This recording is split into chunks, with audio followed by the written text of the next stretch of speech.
alluded upon by Dr. Surikant, because managing your environment and managing your oxygen, which is your pranavayu, without which you will not be alive for 3 minutes, as he said. It's not 30 days without food, 3 days without water, it's 3 minutes. And how you manage is extremely important. And this half of my talk is on prevention and changing your lifestyle. Now, let me take your attention and congratulate the speakers. And what I don't have in my lecture is one word which I did not catch. And let me congratulate you, Upasana, on that lovely word which should have come here. And that word is resilience. Now, so far as medical scientists, Professor Surikant, we have been talking about building immunity. And that word has been hijacked by a lot of Ayurveda people, immune booster, a lot of pharmaceutical. Now, I find the word resilience very interesting. It's your ability to adopt and adapt to emotional needs, psychological needs, and environmental vagaries. And one of the things that was being discussed on the coffee table was during COVID, we showed that resilience. The recent movie on vaccine war shows that resilience of the Indian people, how we adapted to a very extremely difficult situation. And that should really be the word which should be there in prevention. And we should do more research here in universities like MIT, that how we become more plasticine-like, more resilient, and both emotionally, psychologically, medically, that we can take up and live with the vagaries of environment. Now, let me begin my lecture with a single adage. Now, I need your attention, Upasana, and everybody's attention. A lot of people are talking there. Hey, students, can you come on the front seat? आप लोग उधर जो बात कर रहे हो ना, आप लोग सब बात कर रहे हो या मोबाइल देख रहे हो, तो फिर आप लोग आगे आ जाओ, आगे आ जाओ, आगे आ जाओ. Those sitting there, sir, please come. वो बात कर रहे हैं आप लोग, आगे आ जाओ. There at the back. There are lots of seats here, right in the center. Right in the center. Come, come, come. May I have my next slide, please? Do I have a change? I can change it from here.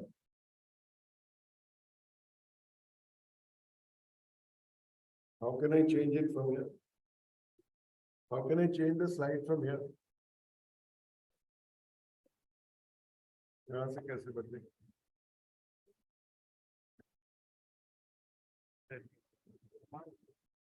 ये तो वो छोटी हो गई. नहीं, पर वो छोटी हो गई. फुल स्क्रीन कर दो. इससे बदलेगी.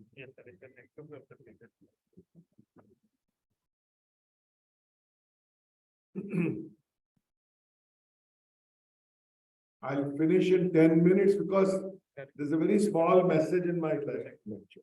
Please check it. Yeah, it's doing it.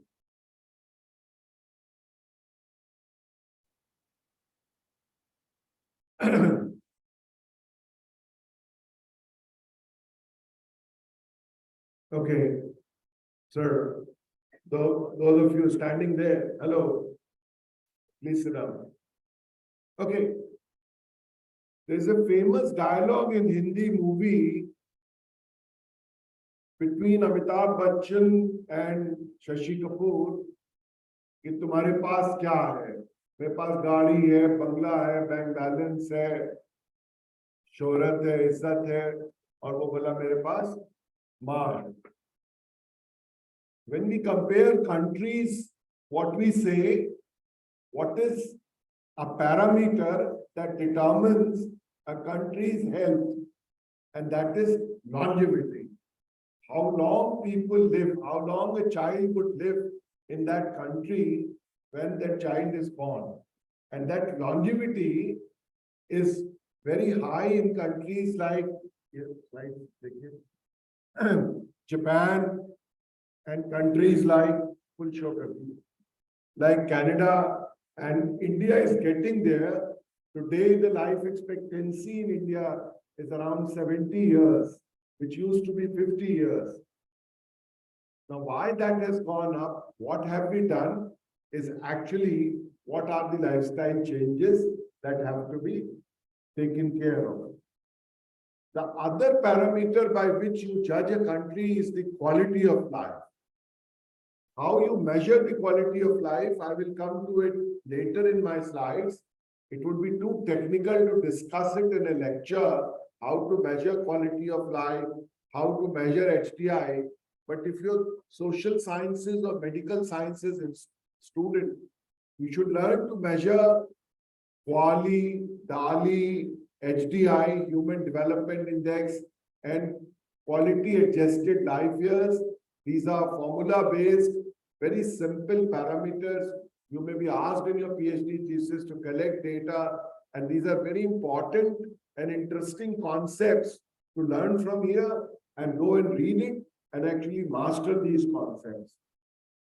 So quality of life is both a health outcome that you're leading a good, and it is a health predictor. If quality of life is good, people will live longer, there will be longevity. Next slide. I have to change it myself. Okay. Now, these are the health indicators of India and Uttar Pradesh. An indicator becomes a normative indicator. What do you mean by the word normative indicator? The normative word has come from normal. When we say a normative indicator, again, it represents the health status of that country, the administration of that country, how good that country is. It is the norm of the country. And it is an economic indicator.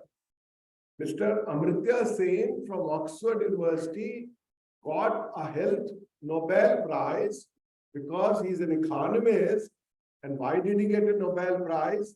Because he said, if you improve your health indicators, these indicators like maternal mortality rate, you actually show that you're economically developed country. So the same dialogue between Amitabh Bachchan and Shashi Kapoor, कि मैं कहाँ का रवासी हूँ, मैं उस देश का वासी हूँ जिस देश में जन्म देते हुए माता या जच्चा नहीं मरती, that is maternal mortality rate. मेरे देश में नवजात शिशु infant mortality rate is 38 in UP out of 1,000 live births. It used to be 310 years ago. 300 children out of 200 children out of 1,000 live birth used to die in UP. It's now back to around 30 to 40. Life expectancy at birth is 68 and 70. And the most important for which government is giving lot of emphasis, because अगर माँ मर जाती है बच्चे को जन्म देते समय, तो गाय दूसरा बच्चा पाल लेती है. ये बड़ी विडंबना है ह्यूमन स्पीशीज के साथ. दूसरी औरत दूसरा बच्चा मुश्किल से पालती है और वो बच्चा अर्चिन हो जाता है, ऑर्फन हो जाता है. इसलिए बहुत आवश्यक है कि माँ की जिंदगी बचाई जाए, and that is known as maternal mortality rate का जो डिनोमिनेटर है वो 1 लाख है. 1 लाख माताएं अगर भारत में, इसमें वो है पॉइंटर देखो यार, जन्म देती है तो उसमें से 113 200 तक माताओं की डेथ हो जाती है, which is a very very bad indicator. I wish I could have shown you what are the worldwide statistics here, but unfortunately it's not showing here. Now this is the life expectancy, again a very important normative parameter. India is between 60 and 70. Cameroon जैसे बहुत जो हल्के देश है उनमें life expectancy east Africa में 50 से कम है। 80 और 87 में Canada, Germany, UK, Singapore, Japan इत्यादि में life expectancy is above 80 years. This is my India, roughly. We are a population of 1.4 billion. It is expected. We haven't done our census. A lot of talk is going on.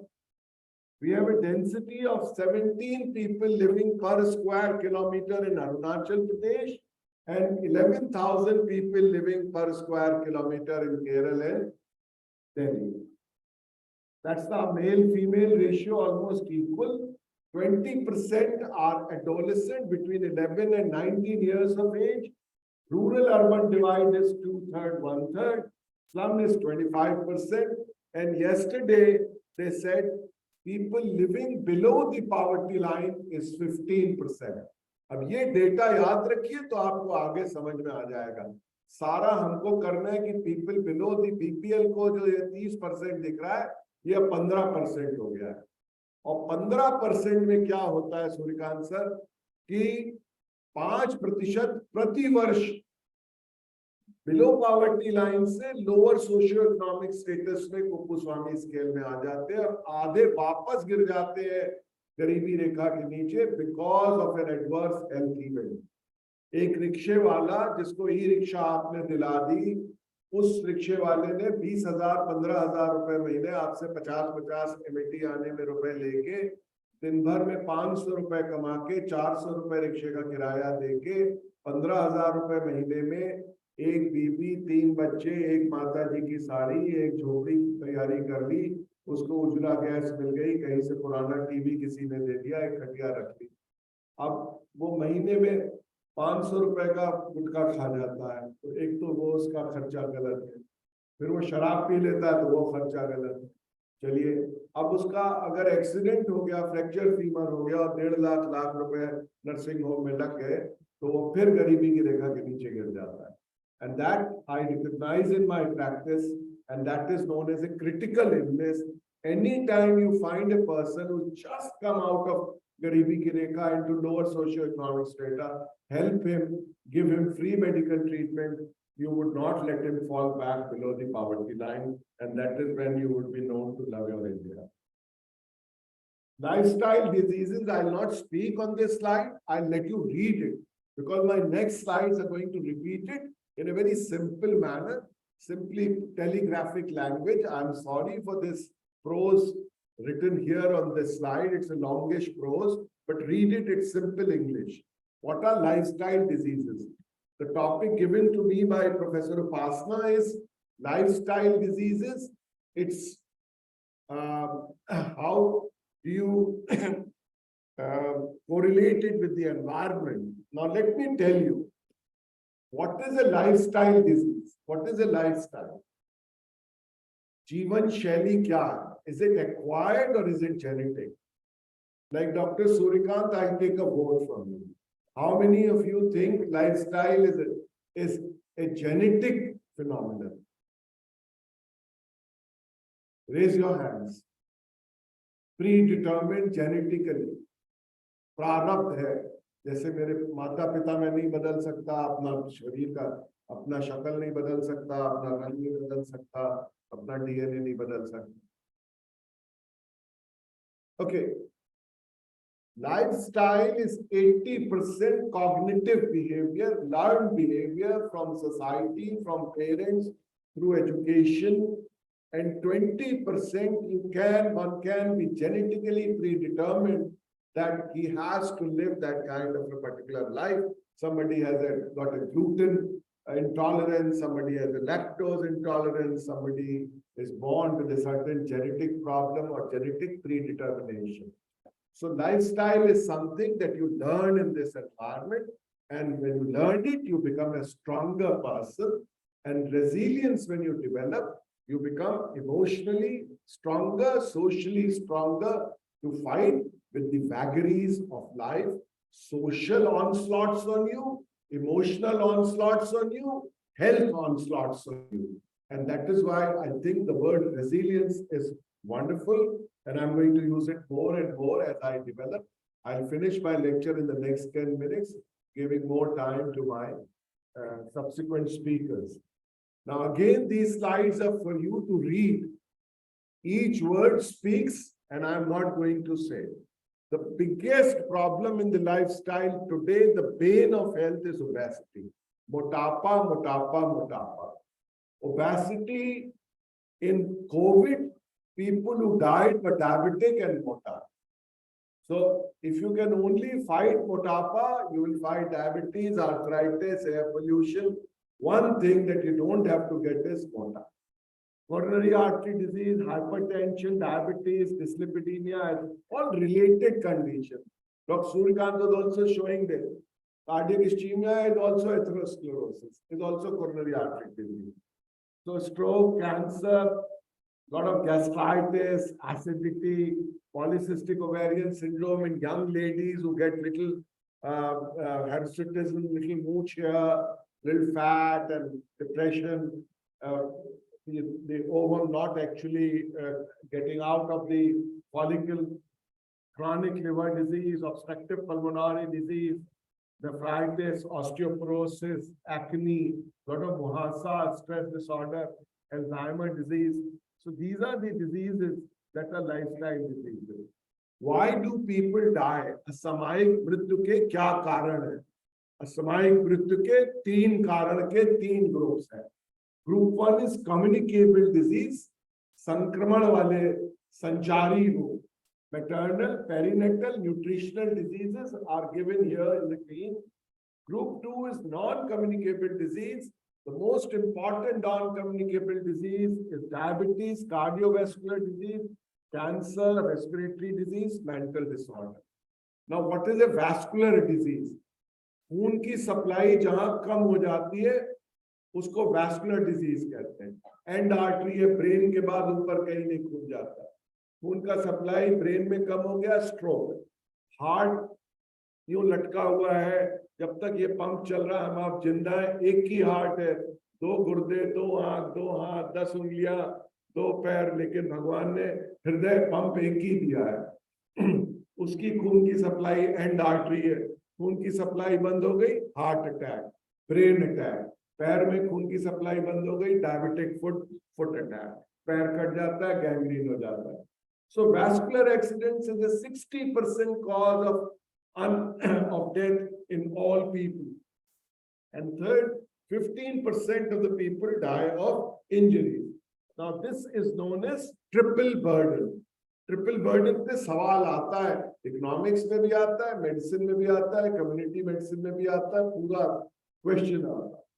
So triple burden is a burden of some of the communicable disease, maternal mortality, as I said, मां मर जाती है, perinatal mortality, infant mortality, nutritional deficiencies, 30% in light blue, 10 to 15% die of injuries.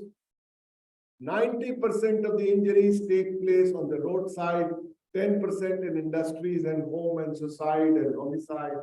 60% people die from vascular accidents, which is brain attack, heart attack, foot attack, and diabetes and cancer is about 15%. अभी तक हम लोग पढ़ाते थे health. Health is a state of complete physical, mental and spiritual wellbeing, ये definition है स्वास्थ्य की. अभी गवर्नमेंट ने क्या किया, वेलनेस क्लिनिक शुरू कर दिया. So beyond health is wellness.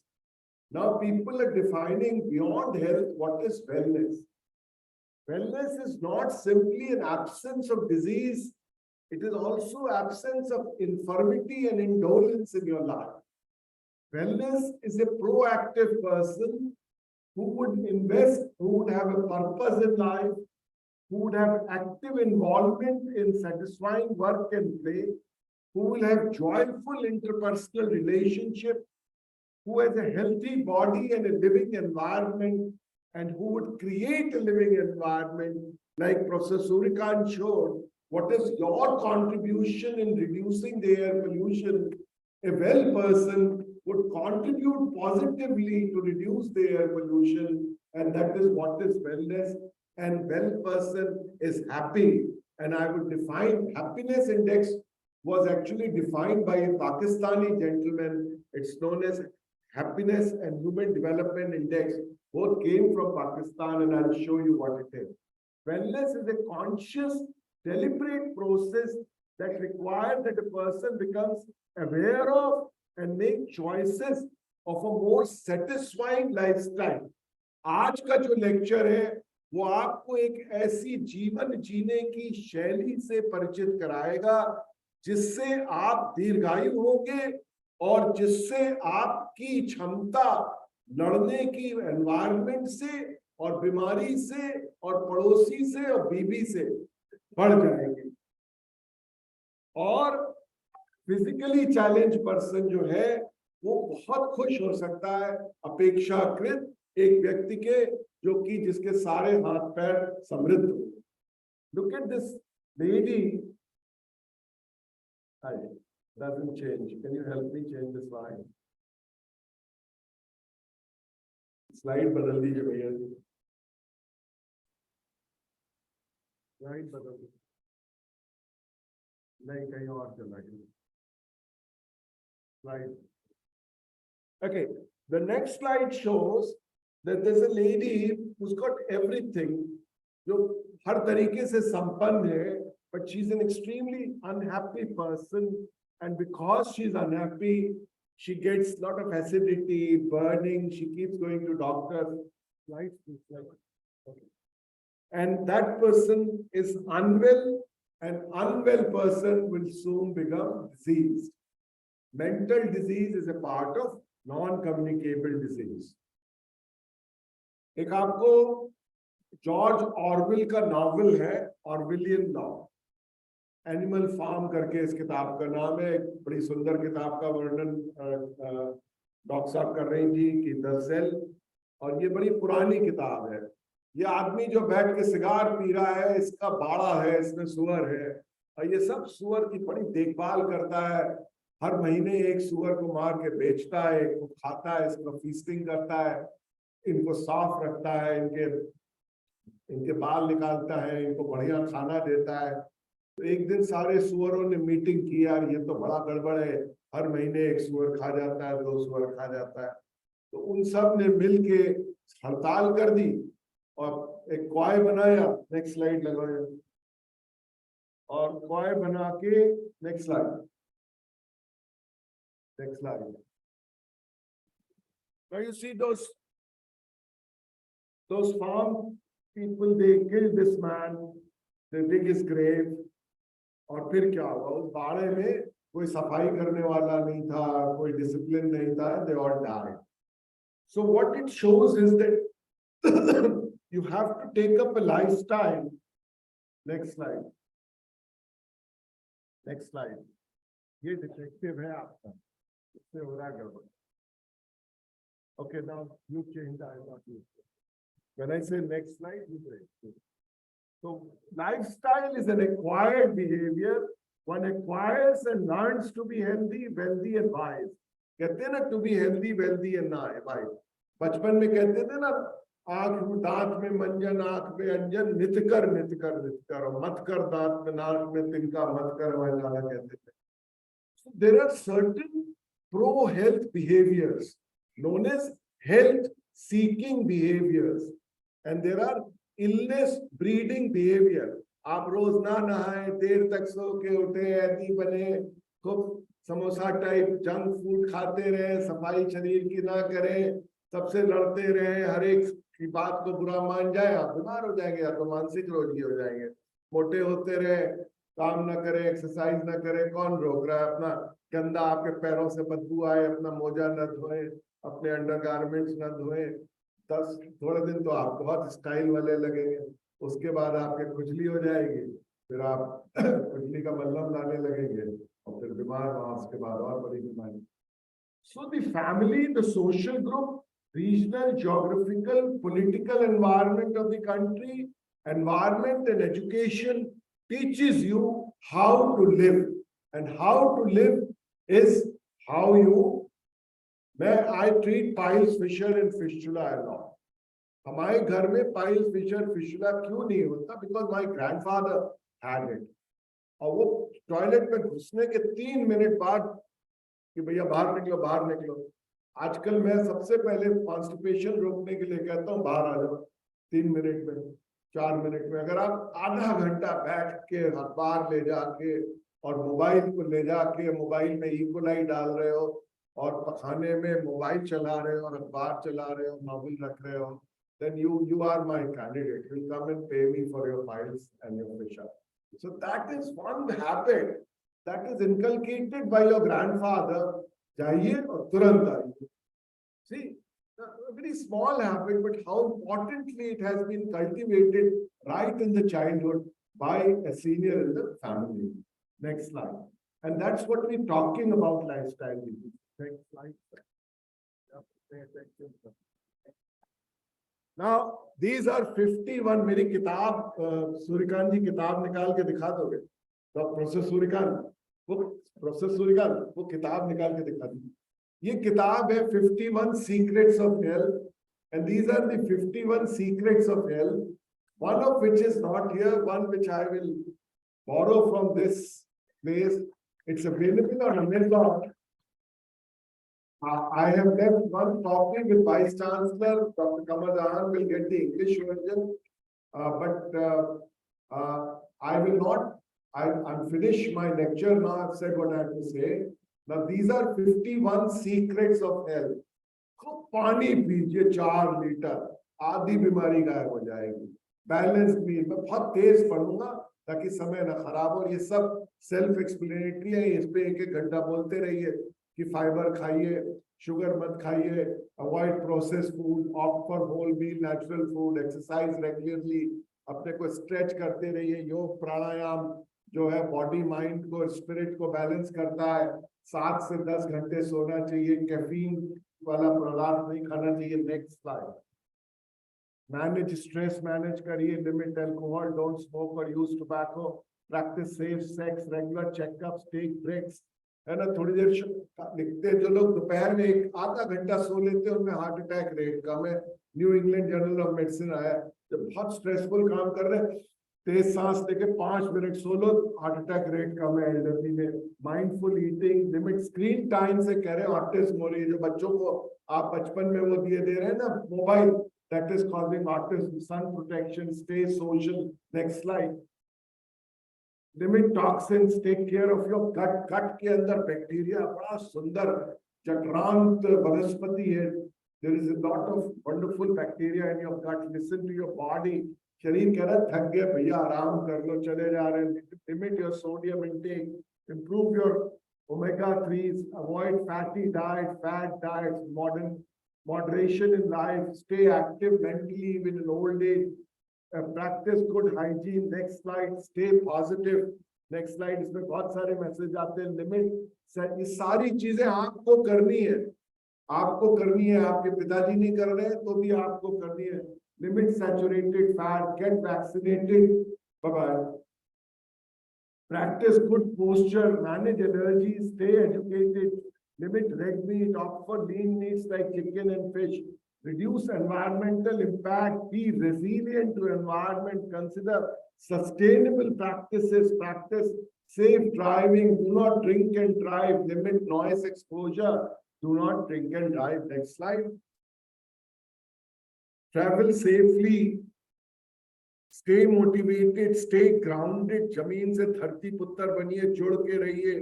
Eat diverse foods. बदल बदल के दाल चावल रोटी अन्न अनाज खाइए. पुराने घरों में बदल के दाल बनती थी, बदल के खाना बनता था. मौसम के फल फूल खाइए. Limit artificial additives. ये पैकेज्ड फूड खाना बंद करिए. एनवायरनमेंट को पॉल्यूट कर रहे हैं. ये जो डब्बा खोल के और ये जो पैकेट फाड़ के खा रहे हैं बिल्कुल ही बेकार है. Wear comfortable shoes. पैरों में फट जाएंगे. आर्टिफिशियल लाइट से बचिए. सुबह उठिए. Green tea. Seek support. Maintain healthy weight. शुरुआत की थी मैंने ओबेसिटी से और हेल्दी वेट पे आके बंद कर रहा हूँ. Next slide. So healthy life with disease. ये मेरी लास्ट स्लाइड है. Early death. अर्ली डेथ ना हो और खूब दिन तक इस शहर में रहे। हम लोग का एक ओल्ड एज का हॉस्पिटल है आस्था करके लखनऊ में, और उसमें बहुत सारी स्टडीज पब्लिश हुई हैं। तो एल्डरलीज की जो विश है, जो प्रोफाउंड विश है मरने से पहले की, वो मालूम है कितने लोगों को कि मरते समय क्या लोग क्या विश करके जाते हैं, क्या कहते हैं कि क्या नहीं। सबकी विश ये होती, लेट मी टेल यू, कि हम चाहे 2 साल 4 साल कम जिए, ना जिए 90, पर अपने बुढ़ापे में जब हम इंडोलेंट हो जाते हैं, कम एक्टिव हो जाते हैं, तो किसी पे आश्रित ना हो। हम चलते फिरते अपनी सुसु पॉटी करते अपने स्वावलंबन पे मेरी मौत हो। मैं अपनी चाय खुद बना लूं, अपने बाल खुद काट लूं, अपनी धोती पैजामा स्वयं पहन लूं। हे भगवान, मुझे ऐसा जीवन दो जिसमें मैं स्वावलंबन से जीऊं। And that is what is the most important part, and that is what we're going to discuss, and that is the crux of Qali and Dali. अब क्वाली और डाली पढ़ लीजिए, ये इम्तिहान में पूछा जाता है। मैं एग्जामिनर रहा हूँ एपिडेमियोलॉजी का, सालों साल, हर साल ये सवाल पूछता हूँ अलग अलग तरीके से। And that is my next slide, and I will finish after that. Next slide, ये डाली है, डिजीज एडजस्टेड लाइफ ईयर्स या डिसेबिलिटी एडजस्टेड लाइफ ईयर्स। एक व्यक्ति का जीवन इस हिस्टोग्राम में दिखाया है, और ये ताबूत है, मौत है उसकी। जो ग्रे कलर है वो बच्चा पैदा हुआ, ये एडल्ट हुआ, ये वृद्धावस्था है, ये हाथ टूटा हुआ है। जो ग्रे कलर है वो हेल्दी लाइफ है। आप यहाँ बैठे हैं, लेक्चर सुन रहे हैं, खाना खाएंगे, अपनी कार साइकिल स्कूटी चला के घर जाएंगे, हेल्दी लाइफ। बीच में थोड़ा बीमार हुए, वो ये ऑरेंज कलर से दिखाया। वृद्धावस्था अपने में मॉर्बिड है। It's a biggest morbidity in life. If you have old elderly people, they don't go out, they can't walk so fast. So the biggest morbidity is old age, and people are living 20 years, 30 years in their old age because the longevity has gone up. And so you have years lived with disability, years lost of life is YLD plus YLL. And next slide. Is DALI is burden of disease. Concept of DALI is a health gap measure that summates potential years of life lost due to premature death, years lost of life from the expected life years, and the years of healthy life lost due to states of less than full health. One DALI is equal to 1 year of healthy life lost. So that is how you calculate it. Next slide. So go and read this. I'm not going to teach you here. Quali is quality adjusted life years. One quali is 1 year of life has one utility value, and you've lived. If 1 year you've lived nicely, it's one quali. If 80 years I've lived happily and I walk into my grave and I take a स्वयं मृत्यु, जिसको कहते हैं मैंने समाधि ले ली और चलता हुआ गया 80 साल तक, तो मैं 80 क्वाली जीता। Next slide. I think this is the epidemiological transition. हमारा अगर जो पूर्वज है वो टार्जन था, वो जंगल में रहा, तो जंगल में जो टार्जन रहता था वो पेस्टिलेंस और फेमीन एनवायरनमेंट से मरता था। उस समय रोमैटिक हार्ट डिजीज होती थी, कुल 5% डेथ कार्डियोवैस्कुलर डिजीज से होती थी। पर आज के अंदर क्या है कि आपने देखा कि कार्डियोवैस्कुलर डिजीज बहुत बढ़ गया है। Slightly difficult slide to understand. I'll take you to the next slide to understand it more there. So there is a transition to determine the global health. The transition is both epidemiological, demographic, and nutritional. These are slightly difficult concepts, but let me show you some easier teaching tools. Next slide. I'll show you what is a nutritional transition. Basically ये जो कहते हैं ना पहले लोग healthy थे, बिल्कुल बेकार की बात है। My grandfather retired at the age of 56। Kerala में रिटायरमेंट एज 52 थी, फिर 58 हुई, फिर 60 हुई, 62 हुई, 65 हुई, अब 70 हो गई। People are living longer. First world war, second world war, all young people died. Then Spanish flu, young people died. People were dying, people were getting married at 15, were dying at the age of 50. Now people are living till 80. It's because of the health services. Although the environment has deteriorated, but health services have improved and the death rate has come down. Death rate is at its rock bottom. आप लोग जानते हैं rock bottom death rate कितना होता है? 1000 लोगों में 5 लोग एक वर्ष में मर जाएंगे। ये रॉक बॉटम डेथ रेट है, वर्ल्ड में कहीं भी इससे कम मृत्यु नहीं हो। इंडिया में डेथ रेट 6.5 आ चुकी है। जापान में, कनाडा में, जहाँ बहुत अच्छा एनवायरनमेंट, बहुत अच्छी डाइट, बहुत अच्छी non smoker, pure vegetarian, vegan लोग हैं, जो जैनी लोग हैं, जो 5 वाले डेथ रेट पे हैं, पर सबको मिला ले तो इंडिया की डेथ रेट 6.5 आ गया। So huge health gains have been there, increased life expectancy, decrease in infant mortality, which is on account of economic growth, social development, and undoubtedly because of the medical advancements. Next slide. But what has gone bad? चलिए ये slide देख लेते हैं। आगे क्या होगा century में? Cancer बढ़ेगा, हार्ट, ये वास्कुलर डिजीजेस, इस्चेमिक एचडी का मतलब है heart attack, brain attack, foot attack, ये बढ़ेगा। स्ट्रोक का मतलब brain attack, ischaemic heart disease बढ़ेगी। रेस्पिरेटरी डिजीज, सूर्यकांत जी लगे पेड़ लगवाने में 5 करोड़ तो कम हो जाएगी। और पेरीनेटल मोर्टेलिटी, बच्चे ही कम करना पैदा कर रहे हैं आप लोग, है ना। HIV एड्स चलिए कम हो रहा है, टीबी मलेरिया कम हो जाएगा, गवर्नमेंट अब टीबी इरेडिकेशन प्रोग्राम में आ गई। So this is what is projected for 2030। Next slide. Communicable diseases कम हो रही है। Next slide. पर अभी तो कोविड आया था। This slide is little important from students to understand that how this is a slide which shows how environment and the contagion दोनों मिलके हम कैसे जीतते हैं। देखिए ये इंग्लैंड 1860 में 1 लाख लोगों में से 300 लोगों की मौत टीबी से होती थी। आज से 150 साल पहले 1857, 1860 याद करिए, क्वीन विक्टोरिया का राज आ गया था 1857 में। ट्यूबरकुल बैसिलाई की खोज हुई 1890-95 में। ट्यूबरकुलिन टेस्ट आया 1890 में, पर स्ट्रेप्टोमाइसिन टीबी की दवा नहीं आई, लेकिन टीबी कॉन्स्टेंटली गिर रही थी। फिर बीसीजी वैक्सीन पहले आई, जैसे कोविड वैक्सीन आ गई, अभी कोविड का इलाज नहीं आया। फिर बीसीजी, आप तो ये वाली पिक्चर जरूर देख लीजिएगा वैक्सीन, बहुत आपको समझ आएगा कि पुरानी वैक्सीन, लाइव एटेन्युएटेड वैक्सीन क्या होती है। और टीबी एंटीबायोटिक बाद में आया, पर टीबी बहुत कम हो गई। ये क्यों कम हुई? क्योंकि लिविंग स्टैंडर्ड बढ़ गया। लोग एक कंबल में 4-4, 5-5 बच्चे सो जाते थे। इंग्लैंड और वेल्स में खिड़कियां छोटी थी, बादल उतर आता था, लोग सूरज की रोशनी नहीं लेते थे, मुंह ढके रहते थे, न्यूट्रिशन बहुत पुअर था। So improve your nutrition, improve your exposure to sunlight, improve your exposure to oxygen, improve your exercise. The TB bacilli was around, yet the incidence and the people dying from tuberculosis came down, and that is what you did at the time of COVID. By using an appropriate COVID behavior, you reduce the incidence of COVID. Then the vaccine came.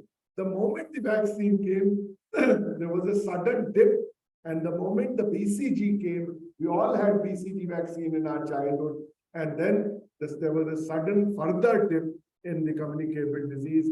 It has happened with polio, it has happened with tuberculosis, it has happened with COVID. Please understand this epidemiological transition. It's an important concept to understand. You are the students of social sciences and environmental sciences. Next slide. Next slide. Same thing is true for rheumatic fever. See, rheumatic fever started coming down, though the penicillin came way down in 1950s, yet the rheumatic fever was coming down. Next slide. Mother and child health. Next slide. See how we address. We are the oldest national family planning program. Nehru ji introduced it, the government of India, in 1952. How has it changed? National family planning program को हम welfare family planning program कहने लगे। पहले तो कहते थे, क्या कहते थे? इतने नंतर आता नको, दूसरे नंतर मुलीच नको, एक के बाद अभी नहीं, 2 के लाल तिकोन बना दिया, 3 के बाद कभी नहीं। और फिर हम लोगों ने वेलफेयर करनी शुरू कर दी कि चलो निरोध फ्री बांट देंगे। फिर हमने यूनिवर्सल इम्यूनाइजेशन प्रोग्राम किया, फिर चाइल्ड सर्वाइवल सेव मदरहुड, अब उसको रिप्रोडक्टिव चाइल्डहुड कहते हैं। Next time I am finishing, and this is the RCH premise that people have ability to reproduce, regulate their fertility, women can safely defend, and that's the new RCH program which has now prevented mother from dying and institutional delivery. Next slide. So mothering child is a vulnerable group. Women in childbearing age is 22% of the women are in the country are in childbearing age. Children less than 35% of our population is of children less than 15 years. Together, women and children form 57% of the population. तो कोई भी मंत्री संतरी हो, उनको समझना है कि 57% अभी हम लोगों ने विमेन बिल पास किया है। जनसंख्या बच्चों की और महिलाओं की है जो कि वल्नरेबल है, जिन्हें हमें प्रोटेक्ट करना है। और एक normal environmental vagary is the childbirth. Next slide. ये आरसीएच के ऑब्जेक्टिव है, ये हम बता चुके हैं। इससे पॉपुलेशन स्टेबलाइज होती है वो अलग बात है, पर एमएमआर और आईएमआर, इन्फेंट मोर्टेलिटी रेट और मैटरनल मोर्टेलिटी रेट को कम करना मेन ऑब्जेक्टिव है। Next slide. न्यूट्रिशन में नेक्स्ट स्लाइड ये बताया जा चुका है। नेक्स्ट स्लाइड, ये देखिए, ये न्यूट्रिशनल ट्रांजिशन है। अब वो जो सबसे आगे आदमी है वो जंक फूड पे है, वो 2 लीटर का पेप्सी कोला या कोई कोला पी रहा है जो फुल ऑफ शुगर है और चिप्स, आलू की चिप्स खा रहा है। And that's how he will die from heart attack, obesity, brain attack, stroke. Next slide, last slide. Finish. Okay.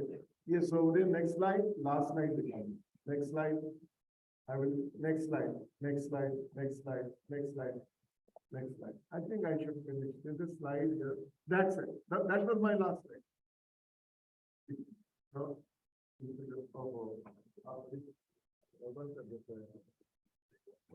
Last slide. आपने हिडन स्लाइड्स को भी चला रही। इससे पहले ये दिस बगल में नेक्स्ट किसी के आसपास है। ओके, यही छोड़ दो, यही वाली छोड़, ये चलता नहीं है। हाफ द टाइम आके बेटा आप क्या कर रहे हो, हमारे दूर चलेगा नहीं थे आप। एक बगल में है, इसके बगल में आगे आगे। Okay, leave it there, leave it there. See, these are the deaths, and these are all preventable deaths. Road traffic accident से 1.5 लाख लोग मर रहे हैं, 2.5 लाख फॉल से, सुसाइड से, बर्थ रेट से। इसके पास एक स्लाइड है यार, इसी के अगल बगल है, एक ही दो आगे पीछे, आगे नेक्स्ट नेक्स्ट, एक एक करके चलो। नेक्स्ट नेक्स्ट, ये दिस, अरे यार वो चलो कोई बात नहीं। Thank you very much. There's a problem with the slide. So that slide you bring and you take away. It's my last slide.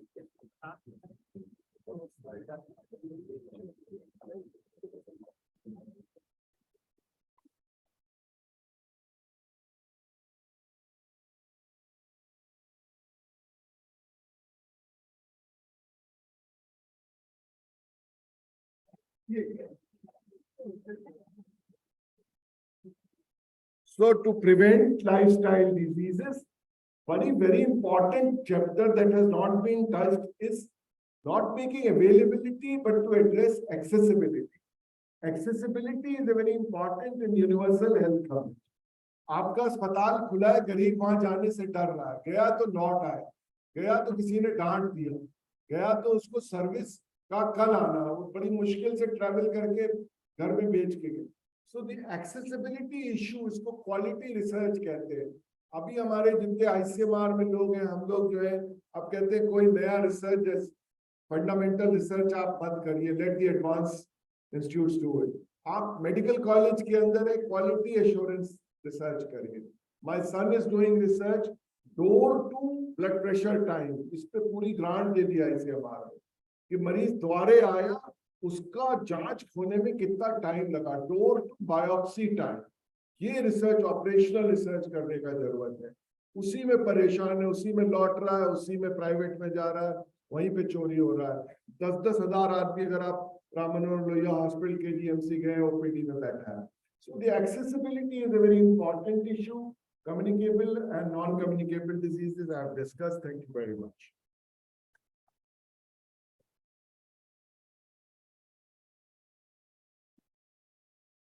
Thank you, sir, for the enlightening address.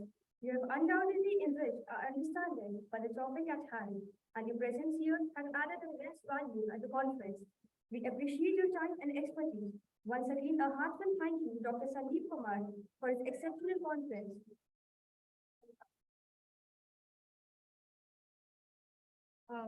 It is time for a well-deserved break and some delicious lunch. We have a 30-minute lunch break right now, and then we'll return after the lunch here itself. Good afternoon, everyone. I trust you had a delighted and refreshing lunch. We hope the flavors have charged you up, not just for your taste buds, but also for these exciting sessions awaiting us in the afternoon. There's nothing like a good food to fuel some great thoughts and discussions, right? As we reconvene, I'd like to remind everyone to settle down quickly as we're about to kickstart into our post-lunch segment. And believe me, the upcoming sessions are as enticing as the dessert you just had. So let's not delay any further, settle into your seats, take a deep breath, and get ready to dive back into the day. It's an absolute honor to introduce our second most distinguished speaker for today's session, Dr. Manish R. Ranalkar. Dr. Ranalkar is a prominent scientist and the head of Indian Meteorology Department, IMD, specializing in critical areas of meteorology and climatology. With a PhD in atmospheric and space sciences, a wealth of experience in tropical meteorology, lightning physics, tropical cyclones, and climatological weather phenomena. Dr. Ranalkar's contributions to this scientific community are underscored by his authorship of research publications in esteemed journals, many of which have high impact factors. Notably, he has co-edited a significant book titled Incessant Rainfall Event of June 2013 in Uttarakhand, Observational Perspective. We are truly privileged to have Dr. Manish R. Ranalkar with us today to share his expertise and insights on meteorology, climatology, and disaster mitigation. His presence here undoubtedly adds immense value to our conference, and we eagerly anticipate his address. Please join me in extending a warm and enthusiastic welcome to Dr. Manish R. Ranalkar as he takes the stage to enlighten us with his expertise. Thank you.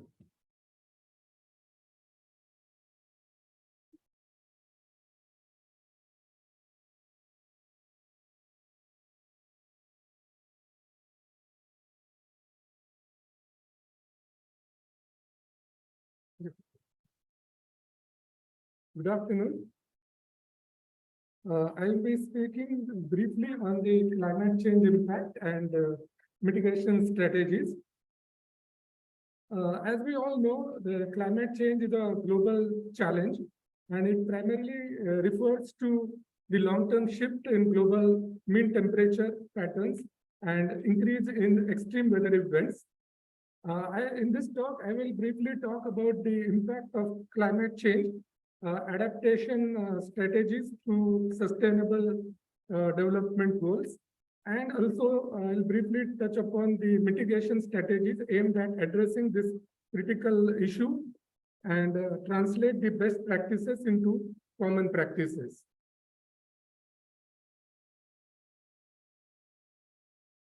But it has certain latency.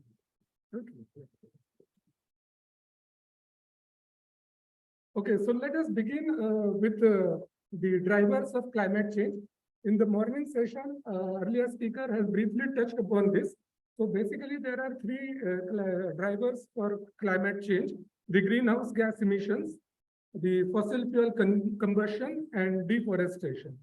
So as we all are aware, primarily the greenhouse gases contribute to warming of the Earth's atmosphere, as well as the ocean temperature through greenhouse gas effect. So that is a major contributor for the climate change. Second is fossil fuel combustion. and it is a greater contributor for CO2 concentration increase. And then the deforestation and the land use alteration that is human induced. So that is a third driver for climate change. So in order to understand the changing climate, we have to monitor it. And the World Meteorological Organization has identified 7 climate change indicators. They are namely the carbon dioxide concentration, the global mean surface temperature, the ocean acidification, ocean heat content, sea ice extent, glacier mass balance, and sea level rise. So all these climate change indicators, they are primarily interdependent through a complex system. Some of the indicators provide positive feedback, some provide negative feedback. So to know climate change, one must monitor these climate change indicators.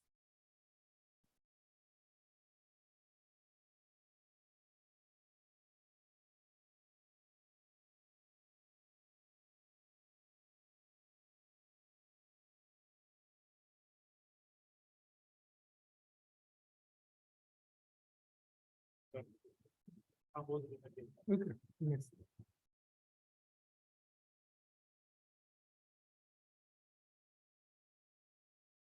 Next slide.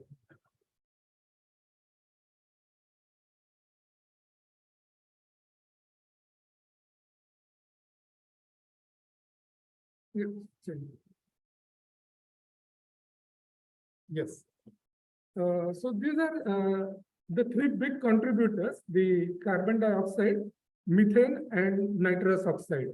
And as we can see from this slide, since pre-industrial era, the concentration of these 3 major contributors have increased significantly. Since the industrial era has begun, the carbon dioxide concentration has increased 149% of its pre-industrial value. The methane contribution has increased to 262%, and the nitrous oxide contribution has increased by 124%. So this is an alarming situation. Next slide, please.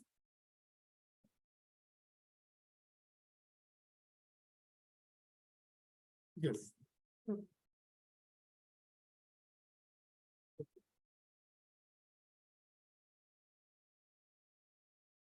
Yeah. So coming to global mean surface temperature, the greenhouse gas concentration rise, and it ultimately results into global mean surface temperature increase. The global mean surface temperature is a factor of 2 components: the combination of air temperature over land as well as the sea surface temperature in the ocean, and it is typically expressed as the difference from a baseline period. And if we see this graph, from this graph, we can see that in the last 8 years, they have been continuously breaking the record of warmest year since the regular observation began. So from 2015 onward, we see every year is a record high temperature year. And there is a rise of by 2022, last year, the temperature has increased by about 1.15 degrees Celsius. The second climate indicator is ocean heat content. So ocean heat content again is a result of a greenhouse gas effect. So once the heat is trapped into atmosphere, it will warm the atmosphere. It will not only warm the atmosphere, but it will also warm the ocean. And ocean warming may not be limited to only the sea surface, but it may lead to the warming of seawater up to a depth of even 2 kilometers. So that is known as the ocean heat content. And ocean heat content is a very alarming component, because as we know, most of the earth is covered by water bodies. So that ocean heat content rise is a matter of concern for us. So since the ocean is warming, the natural question arises, why does it matter? So it matters because the ocean warming directly has a consequence. It may lead to sea level rise, because as we know, as the water warms, it expands. And as it expands, it will give rise to ocean temperature, and it will give rise ultimately to sea level across the globe. And this sea level rise through ocean warming can be through various reasons. The ocean warming may be due to not just expansion of water, but it will give rise to melting of sea ice, melting of glaciers, and they will also ultimately contribute to the sea level rise. So if we see, since 1990s, the sea level has risen by approximately 3.3 millimeter per year. Since the available satellite record, we can infer that sea level has risen by about 3.3 millimeter per year, every year, and during the last 30 years. So we may think that it is only a 3.3 millimeter rise. That is hardly about 3 credit card stacks. That is the height of the sea level rise. So does it matter? So it will matter because 3.3 millimeter rise a year may not sound much big number, but it contributes to about 42 trillion cubic feet of water. And since start of the 20th century, the global sea level has risen by about 7 inches. And it is expected that by this end of century, the sea level will rise by about 1 feet to 6 feet. So higher sea level rise will give to multiple problems. Not only it will inundate the coastal cities, it will also have flooding along the coast. It will have shoreline erosion. It will have contamination of fresh water by salty water and aquifers. Then next is ocean acidification. Though the ocean acts as a sink for carbon dioxide. The ocean absorbs carbon dioxide, and thereby they will help alleviate the warming effect of the climate change. But it is at a higher cost of ecological cost to the ocean. This carbon dioxide react with the ocean water, and it will lead to increase in acidity of the ocean water. So once the acidity of ocean water increases, it will lead to various, it will endanger the ocean organisms, ocean ecosystem, ocean food security. And not only it will do this harm, it will have a negative impact, because as the ocean water acidity increases, then its ability to absorb carbon dioxide will reduce. So that is a negative effect. So it will ultimately again intensify the bad effect of carbon dioxide concentration increase. The next is sea ice extent. The changes in global temperature resulting due to the greenhouse gases also will impact the bodies of ice on the earth, both at land as well as at sea. It serves as a useful indicator of climate change, particularly given how quickly the change occurs in the Arctic and how widespread the repercussions of changes in its cover can be. So if we see both Arctic as well as Antarctic sea ice extent has been depleting rapidly until last year. Record is available, and if we see compared it with the long-term mean from 1991 to 2020, which is a climatological mean, then we see that both Antarctic as well as Arctic sea ice extent is depleting rapidly.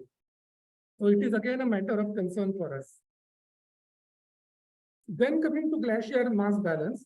So glaciers also, they are also provide a very good ecosystem. But since the glaciers will also be melting due to impact of warming climate, the glaciers will shrink there are significant and direct impacts on both global climate as well as sustainable development. The example is a Greenland ice sheet, which is rapidly depleting its mass for the 26 consecutive years. So that is also again a matter of concern for all of us.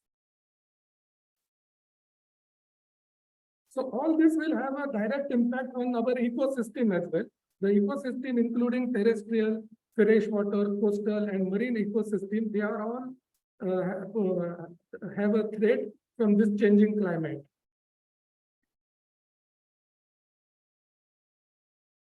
We can see this change by various natural indicators also.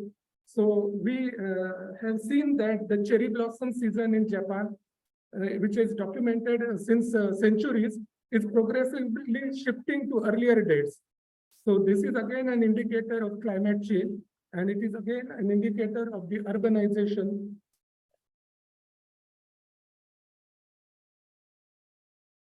Next is depleting groundwater. The climate change again exacerbate water stress, especially in the areas of decreased precipitation, where the groundwater is already being depleted. It will affect the agriculture production. It will affect the arable land use, and it is already affecting over 2 billion people across the globe due to depleting groundwater. It will also lead to biodiversity and extinctions. Some species may not survive, and they are they will go extinct due to this climate change scenarios. And it is predicted that if we do not control the global temperature rise, then at the present rate of rise, that is 1.5 degree warming, the risk is if it is increasing by say 0.5 degrees Celsius, that is 2 degrees, then the species will be have a risk of 30% higher risk of getting lost or getting extinct. Similarly, the Arctic ecosystem also will get affected by the climate change. The climate change is triggering the disintegration of Greenland ice sheet, Antarctic ice sheet, increasing chances of Arctic Ocean being ice-free in summer, and further disrupting the ocean circulation and Arctic ecosystem. It will not only lead to this, but it will also lead to coastal and marine ecosystem damage. The rising temperature heightened the risk of irreversible loss of marine and coastal ecosystem, including seagrass, meadows, and kelp forests. It will also put coral reefs, which are vulnerable to climate change. They are projected to lose between 70 to 90% with this present rate of increase of temperature. And if the temperature is warming by about 2 degrees Celsius, then 99% of coral reefs will be at risk.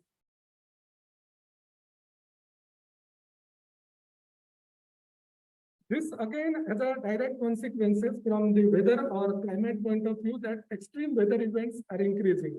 Like we have already seen in past few years, the extreme weather events such as heat waves, forest fires, droughts, floods, lightning related induced damages, cold wave related damages are increasing across the globe, including our country. Especially we are prone to heat waves, lightning related deaths, flood related damages, as well as tropical cyclone related damages. So if we just see the last year's climate change related scenario, then we see that till 2022 or in the year 2022, we have seen increased frequency of droughts, floods, heat waves, which have affected the large part of the world. The global mean temperature, as I earlier mentioned, for the past 8 years, they have been continuously giving higher records, breaking the year by year, the record is broken. Sea level and ocean heat are at record high levels, and their trend will continue for many centuries. Even if we take action now, that change will not be stopped immediately. Antarctic sea ice has fallen to a lowest extent on record, and record high glacier melt in Europe. So all these have been recorded facts in 2022. We also see that some parts of the world have been suffering from droughts, while the other parts have been suffering from the floods. So this will lead to multiple problems across the globe. Like in the last year, we have seen the droughts in the Greater Horn of Africa, a very severe flood in Pakistan, which affected in almost 9% of the landmass of Pakistan. Then heat and drought increased cases in Europe. It is a record that in the UK, the temperature of 40 degrees reached for the first time. Sweden recorded a temperature of 37 degrees, which for a European country was a record. Then heat and drought conditions increased in China. Then even in a very developed country like USA, the cyclone-related damages and deaths have been noticed in the last year. So this is an alarm. These are all indicators that there is a time to act. And if we see the record from WMO about the extreme weather events, various countries have reported various weather-related phenomena. About 447 were reported in 2022. And we see that heat wave, rainfall, heavy rainfall spell, cold wave, all these were the main cause for the extreme events. So this climate change related disasters will lead us to think about sustainable cities and sustainable communities. As we have seen, the floods have been affecting especially the Southeast Asia, and such situation highlight the importance of disaster preparedness and risk management. And it also time for us to think about the sustainable solution for displacement and supporting the resilience of people who might otherwise see their life conditions progressively getting eroded. So climate resilience and adaptation in food system also is a need of the hour, because as we have seen, the agriculture sector will bear the most of the brunt of the impact of extreme weather events or climate related hazards. And it will have a direct impact on the world economy also. And not only it will have economical impact, it will impact the most vulnerable section of the society. The smaller farmer and the rural communities will have a greater sufferings due to these climate related hazards. So what can we do? So as we have seen, the climate will be changing and it cannot be immediately altered, even if we take steps. So the first step is to adapt to the climate change. So as the extreme weather event continues, our prediction must go beyond what the weather will be to include what the weather will do. So that is the main adaptation strategy that can be adopted. So already the United Nations and the World Meteorological Organization has taken steps. They have chalked out a program for early warning and early action. And in the 27th Conference of Parties that was held last year in Egypt, the United Nations has asked all the member countries to adopt early warning initiatives. So early warning system should allow the people to know hazardous weather, whether it is on its way, and the people should be alerted about the impending threats of weather.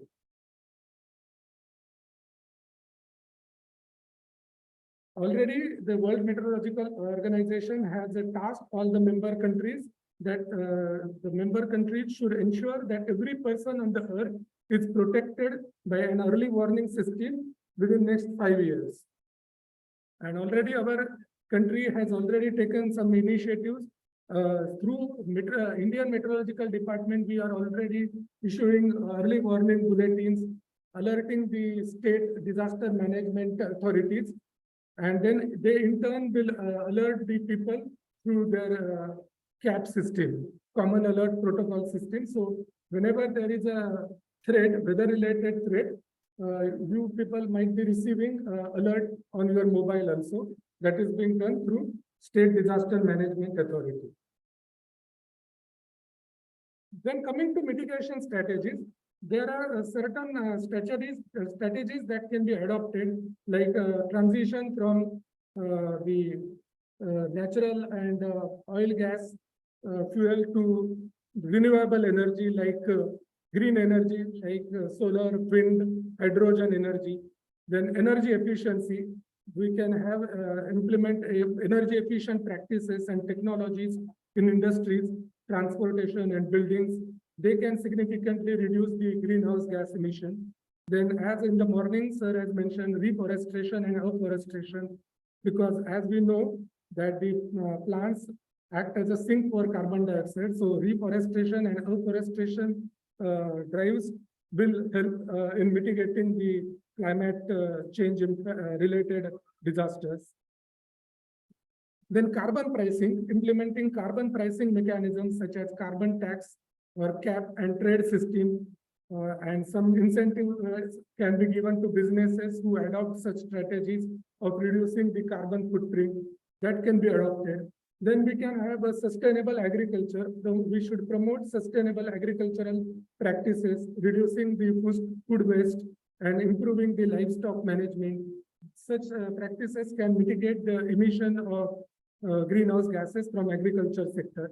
And in addition, and over and above all, the public awareness and education, of course, should go hand in hand. So some steps are already being taken worldwide. So renewable energy, if we see, fortunately, the use of and generation of renewable energy has grown considerably since past decade. Especially the wind and solar energy sector has increased by 12% across the globe during 2022. And the good news is that the cost has also decreased. So if we see the hydropower, wind and solar energy sector has increased, as well as the cost has decreased. However, even if as I mentioned, even if the adaptation strategies are improved, the climate will continue to change unless we address the drivers that is contributing to the climate change. So according to IPCC, the Intergovernmental Panel on Climate Change, the current policies as stated in nationally determined contributions, they are not enough. So without immediate and deep greenhouse gas emission reduction across all the sectors and regions, it will be impossible to address the issue of climate change. So already India has taken some commitment during the 26th conference of parties. Our Prime Minister has already set the agenda. He has given the 5-point agenda, and the country is already working on it. We have set the target to reach non-fossil energy capacity by 500 gigawatt by 2030. We have also made a commitment that we will be fulfilling 50% energy requirement of our country by 2030 through renewable energy. We will be reducing the carbon emission by 2030 and carbon intensity also by 2030.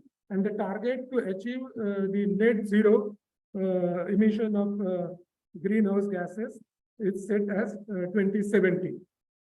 So all these efforts put together will definitely lead to a better planet for our future generations. So this is a summary. I will not go into detail. You can just go through these slides. I think that's the end of my talk. Thank you very much.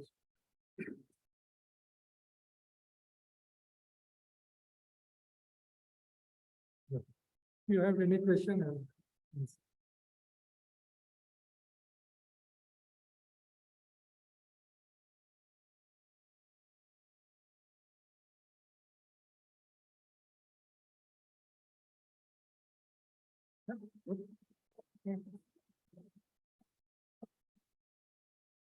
Thank you so much, sir, for your valuable thoughts. You have truly enlightened us. I would now like to request our HOI, Dr. Asita Kusheshwar, to please celebrate with a token of gratitude. Yeah, excuse me. Excuse me. Yes, sir. Yeah, like, am I in the right place for the online presentations? Sir, I guess you have joined the wrong meeting, sir. Pardon? This is session 1.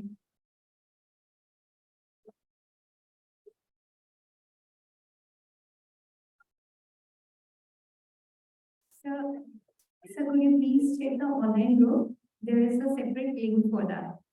We'll just post it here as well. Just I'm a not minute. able to hear you. Am I audible, sir? Yeah, online presentations will happen here only, or No, sir, this is not a group for online presentations. We'll send the link on the chat, and the link is also available on WhatsApp group, sir. no, you are sending it through WhatsApp, but I want to join through my PC actually. Okay, sir. And we'll through the send it PC, on it chat as well. is coming here actually. Yes, sir, we are sending it on chat as well. Microsoft Teams chat, sir. Please check the chat section. Sir, on the Zoom chat, please check the chat section, sir.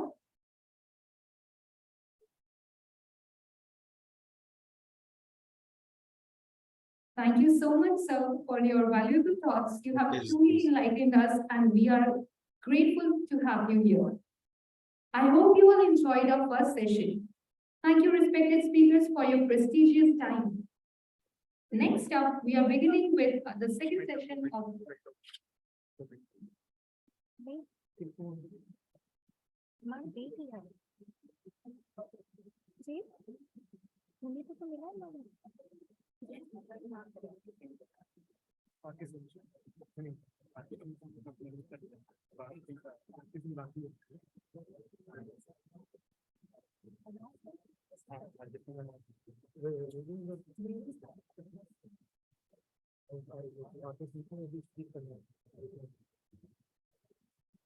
Thank you, Rananga, sir, for your extremely illuminating address. Your insights have been both thought-provoking and enlightening. Thank you, sir, for sharing your expertise and wisdom with us.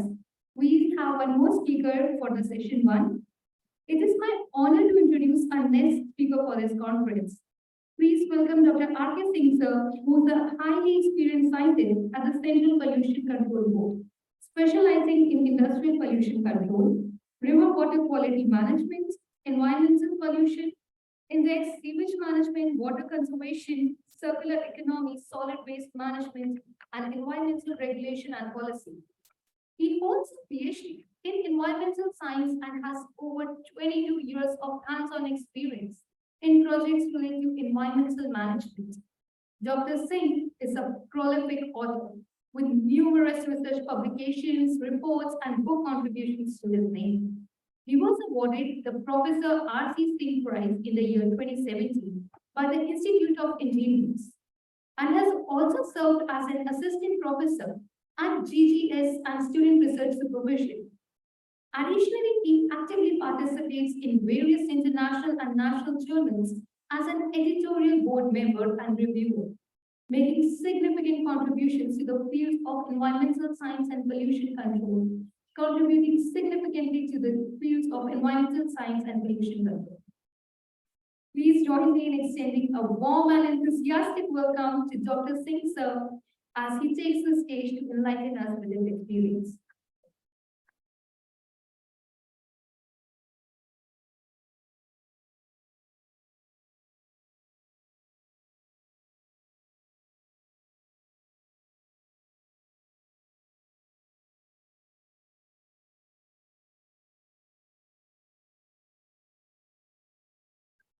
Yeah, good afternoon, everyone.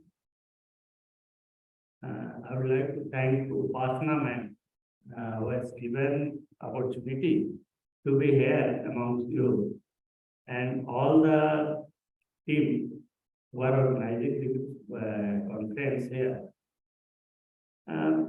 Many earlier experts talked about air pollution, impact of air pollution on health, health hazards, and climate change. Now, I would like to just focus my presentation on water pollution, especially industrial water pollution, because we are dealing with the industrial pollution also. And many of you, I think you all are aware about the role of CPCB towards the environment management. The formulation of standards, norms, and other things for the effluent as well as emission.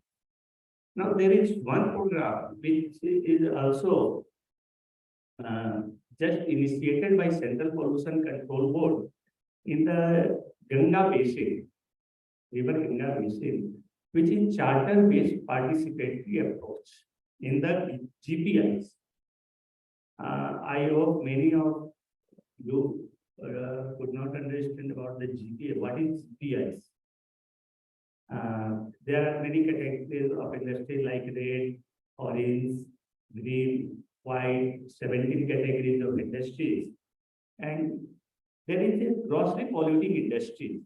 Grossly polluting industries are those industrial units which have potential to generate 100 kg of BOD load or and toxic effluent.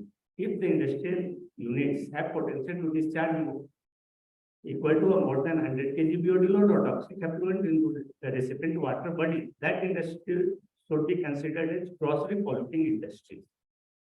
And under this category, there are many industrial units like pulp and paper, sugar, distillery, and the textiles, candies, slaughterhouses, others.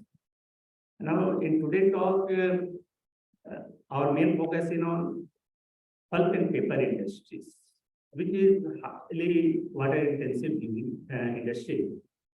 And in that sector, there was major issue of black liquor. Black liquor was the major issue in pulp and paper industry. This is basically to the next slide. Yeah. Pulp and paper is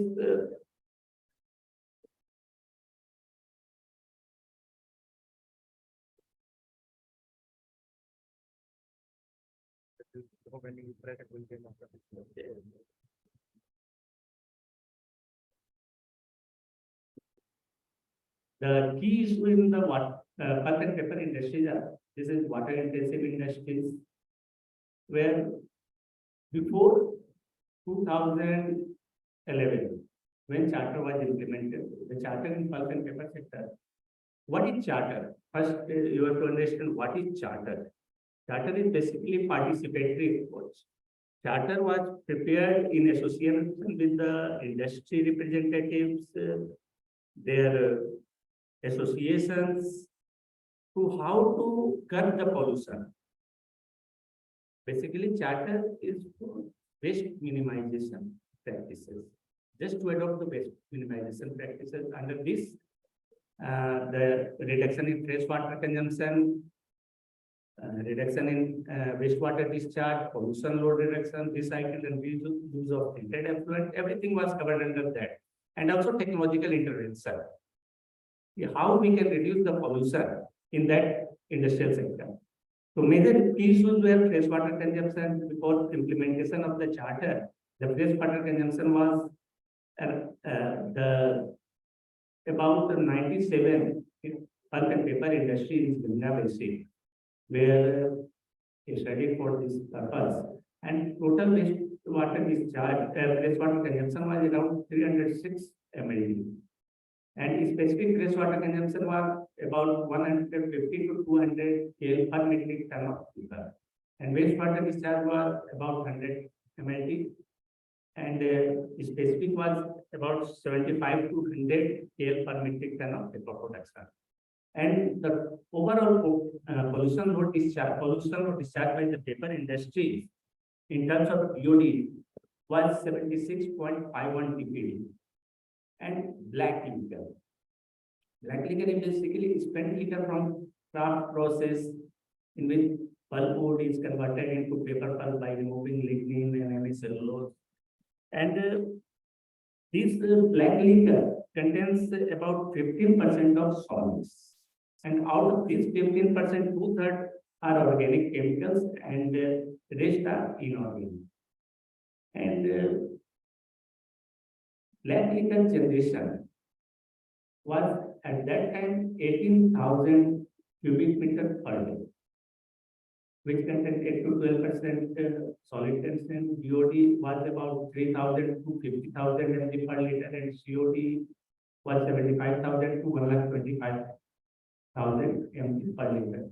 So from this data, you can just imagine how pollution load was being discharged through the black liquor in the recipient water. But it's because the BOD concentration is very high, COD concentration was very high, and during that day before implementation of charter, there are many tributaries of river Ganga which were highly polluted.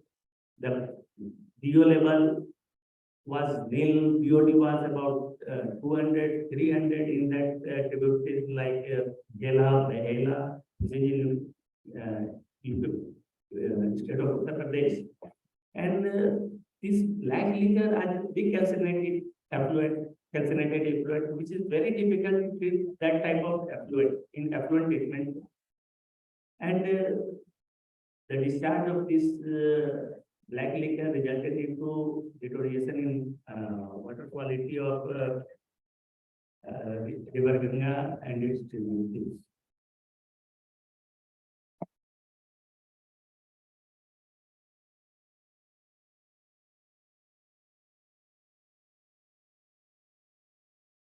Next.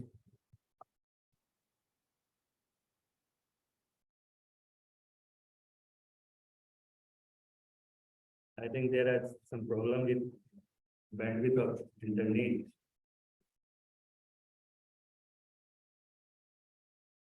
Okay.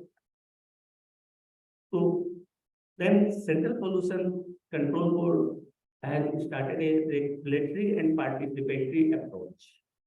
And in association with different stakeholders, like Central Pulp and Paper Institute, Technical Institute like IITs, Navy, and other institutes, prepared an action plan for conservation of water and management of black liquor. For black liquor management, it was made mandatory for the pulp and paper industry, where like agro-based cigarette paper was prepared or waste paper displayed, to install chemical recovery plants where black liquor can be, the chemicals from the black liquor can be removed, recovered. Or if any industry not willing to install individual chemical recovery plant, they have to become a member of the common recovery, chemical recovery plant. Then installation of mass flow meter for record of black liquor generation and management, record keeping for caustic purchase, consumption, and soda ash production. Soda ash is the byproduct of for the chemical recovery plant. When we recover soda ash, recover the chemical in form of soda ash.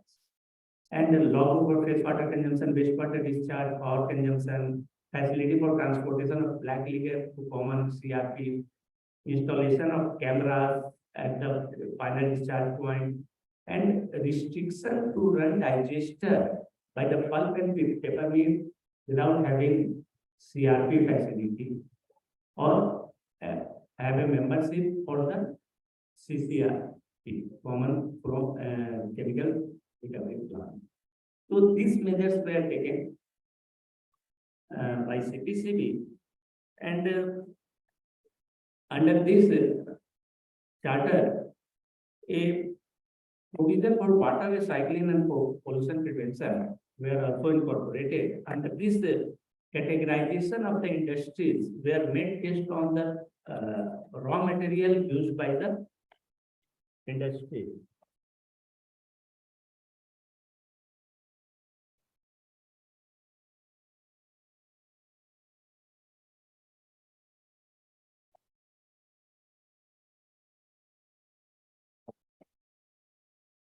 Then again, benchmarking for the specific wastewater consumption and water discharge was made. Benchmarking, that means there was a norms were fixed that a particular certain category of industry cannot be used more than the wastewater consumption as stipulated or mentioned in the charter. And process improvement and implementation of recycled and reuse of treated effluent and the effluent treatment plant were upgraded up to tertiary level. Each and every pulp and paper mill must have double two-stage biological treatment system followed by the tertiary treatment system. And strict metering of water use and wastewater discharge were made, setting of environment management cell, adoption of oxygen delignification and chlorine dioxide bleaching by agro-based.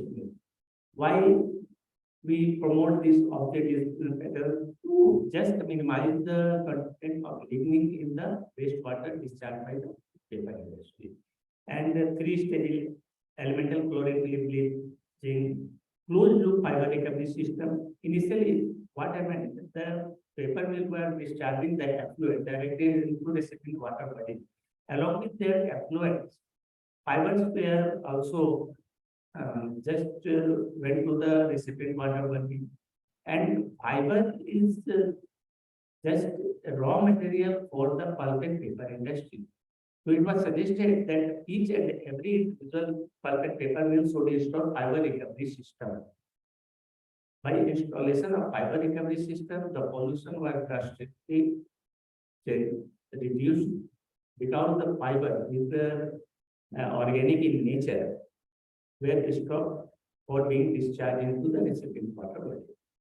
And replacement of paper machine, shower nozzle were reduced for a specific diameter 0.6 to 0.8 meter to reduce freshwater consumption.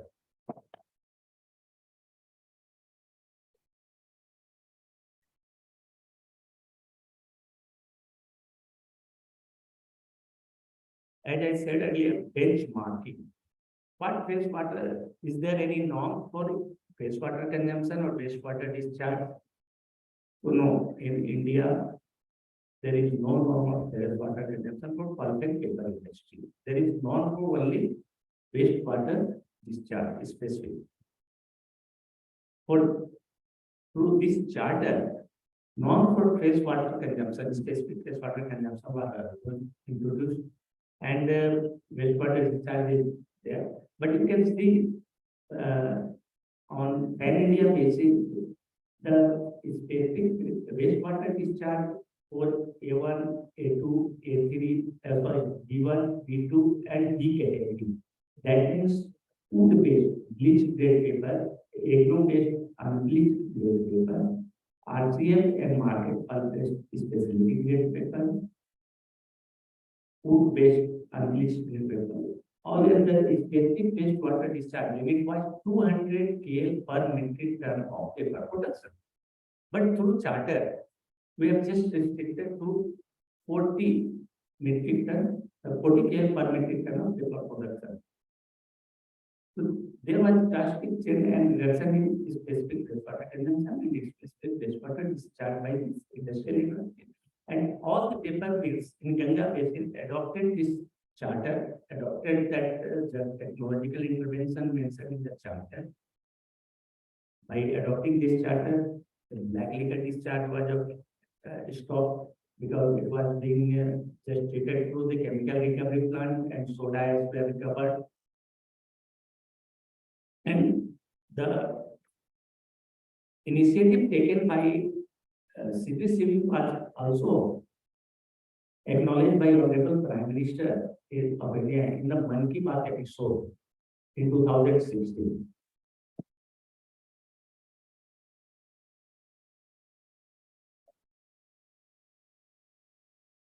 through this graph, just I want to show you how the production of generation of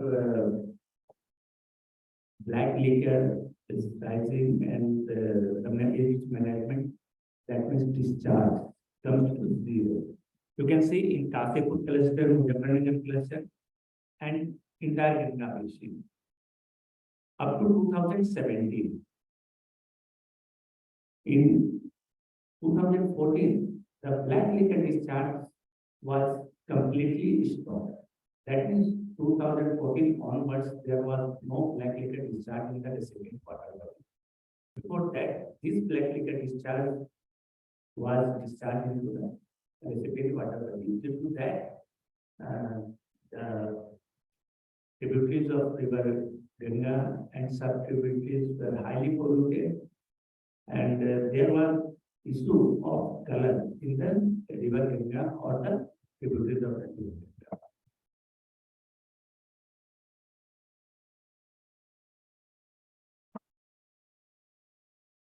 And cluster-wise, the significant changes in BOD load discharge, BOD load discharge, wastewater consumption, and wastewater discharge. This is comparative study made by CPCB before charter implementation and after charter implementation. And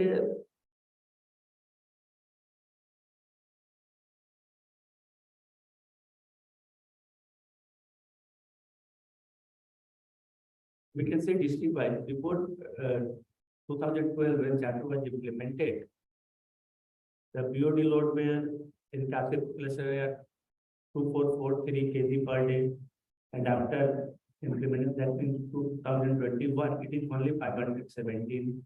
Similarly, in Muzaffarnagar cluster, which is the pulp and paper cluster in UP, the BOD was discharged 1.2 ton per day, which reduced to 0.3 ton per day. So there is drastic change after charter implementation that BOD load has been reduced, BOD load has been reduced, specific wastewater consumption has been reduced, and wastewater discharge also.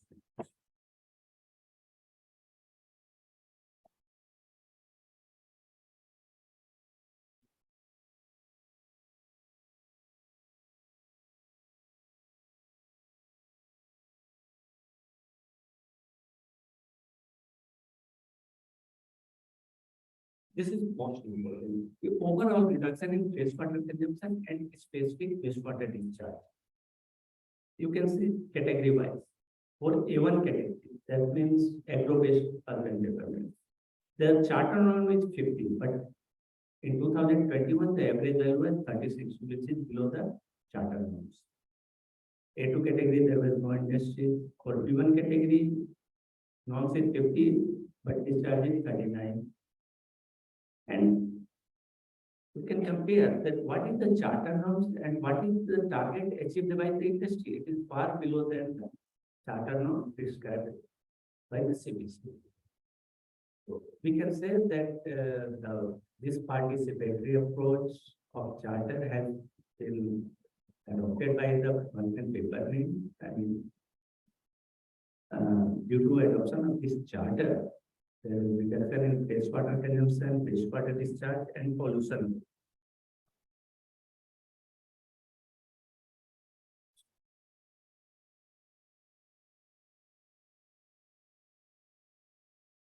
This is a specific wastewater consumption. Before charter implementation, the specific wastewater consumption was 51.34. It is average. Irrespective of all the categories, there are 7 categories of paper mills. Irrespective of all categories, the specific wastewater consumption before implementation of charter was in Ganga basin 51.34 kL per metric ton of paper production, which is reduced to 11.17 kL per metric ton of paper production, which is about you can say 78% reduction is there. And for specific effluent discharge, it was 33.75 kL per metric ton of paper production, it is reduced to 6.79 in 2018, which is 80%, also 80% of reduction. And in case of BOD load reduction, it is almost about 98%, 76.51 ton per day to 1.74 ton per day discharge of BOD load in terms of pollution.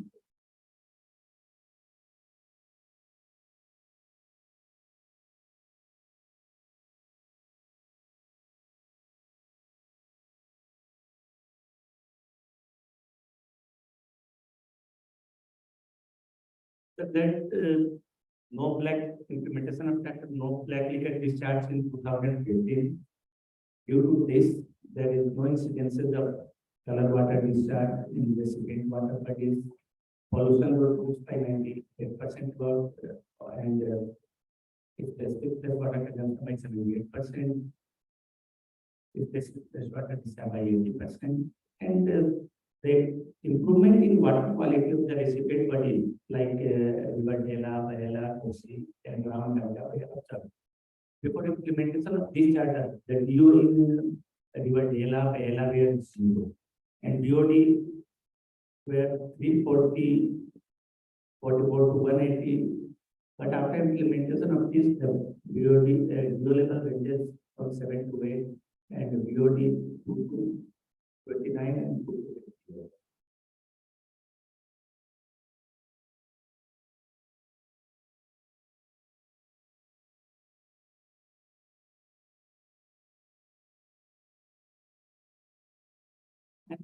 This is all. What is the result, overall result of the implementation of charter? As I said, there are many industrial sectors which are covered closely for industries. We have calculated the total fresh water consumption due to the water conservation and waste minimization practices, which is the data taken for consideration or calculation for this water conservation is prior to implementation of the technology or technological intervention and the current year. And in 5 sectors like pulp and paper, sugar, distillery, textile, and slaughterhouse, about 703 MLD of wastewater are being saved, which covered 2.7 LTCD in 75 districts of Uttar Pradesh. And the saving of 703 MLD of wastewater also resulted in saving of about 1,243 megawatt of energy saving per year, and reduction in carbon footprint by 1132 tons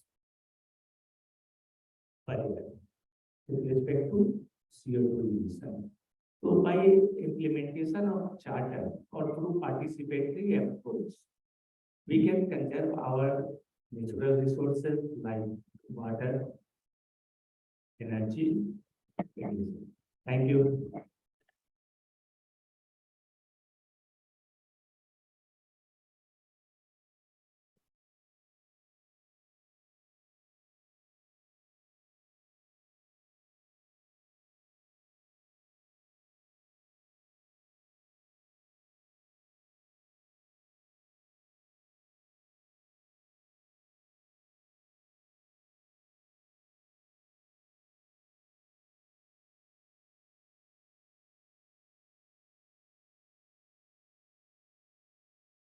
Thank you so much, sir, for your valuable address. I would request our HY ma'am to please felicitate sir with a token of gratitude.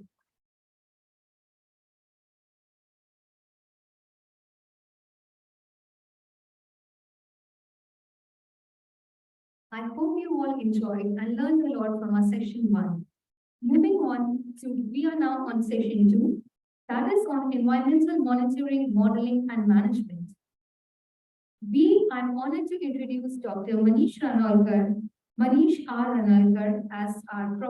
who is a prominent scientist and the head of the India Meteorological Department, specializing in critical areas of meteorology and climatology.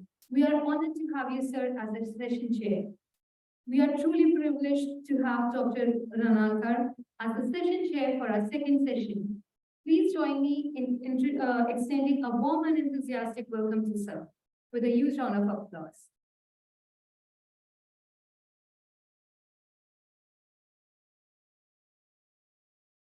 Moving on, we are beginning with our speaker sessions. I am honored to introduce Dr. Prashant Srivastava sir as our first speaker for the event. Sir has earned his PhD degree from the University of Bristol, UK, with focus on satellite technologies applications in hydrology. Dr. Prashant sir has received prestigious awards including NASA Fellowship, University of Maryland Fellowship, Commonwealth Fellowship, and Early Career Research Award, DSE India. He leads multiple research projects funded by reputable agencies in India and worldwide, and collaborates with NASA JPL on various missions.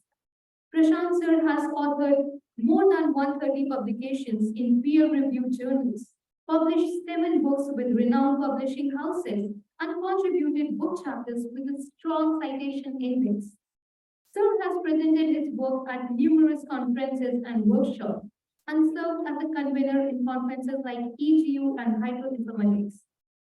Dr. Prashant sir plays various editorial roles, including associate editor for the journals like Journal of Hydrology, Hydrological Sciences journals, Remote Sensing, etc. Sir is a renowned personality in the field of academics, and we are honored to have him as our first speaker. Welcome, sir, to stage for delivering an enriching address. We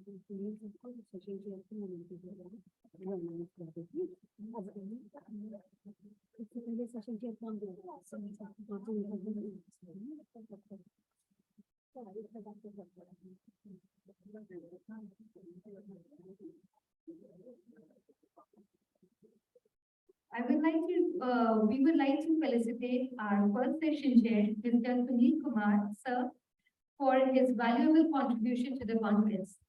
I would like to request our Honorable HOI, Dr. Asita Shrikal to please felicitate sir as a token of gratitude.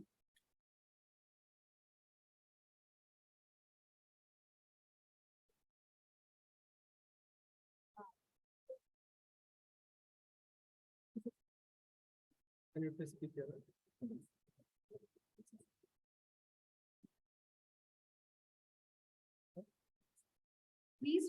Please welcome Dr. Prashant sir as the first speaker of the session. Welcome him with a huge round of applause. Thank you. Thank you, all the organizers, and very good afternoon to you. Generally, talking after lunch is very tough because most of the people are in the mood of sleeping or in the reluctant mood to listen anything over here. But I'm trying to see that most of you will not sleep after this lecture. Okay, so I choose one topic called remote sensing of soil moisture for hydrological applications. Many of you already know that what is remote sensing.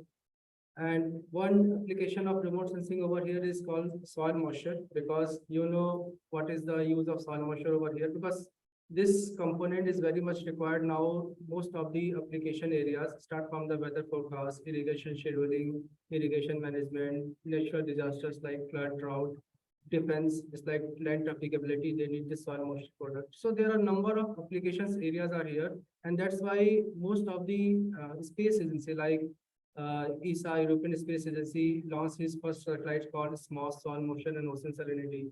And after that, another satellite launched by NASA that is called Soil Moisture Active Passive.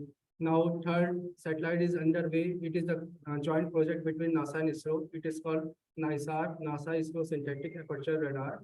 And this is going to launch in 2024, and it will provide several products related to radar sensors.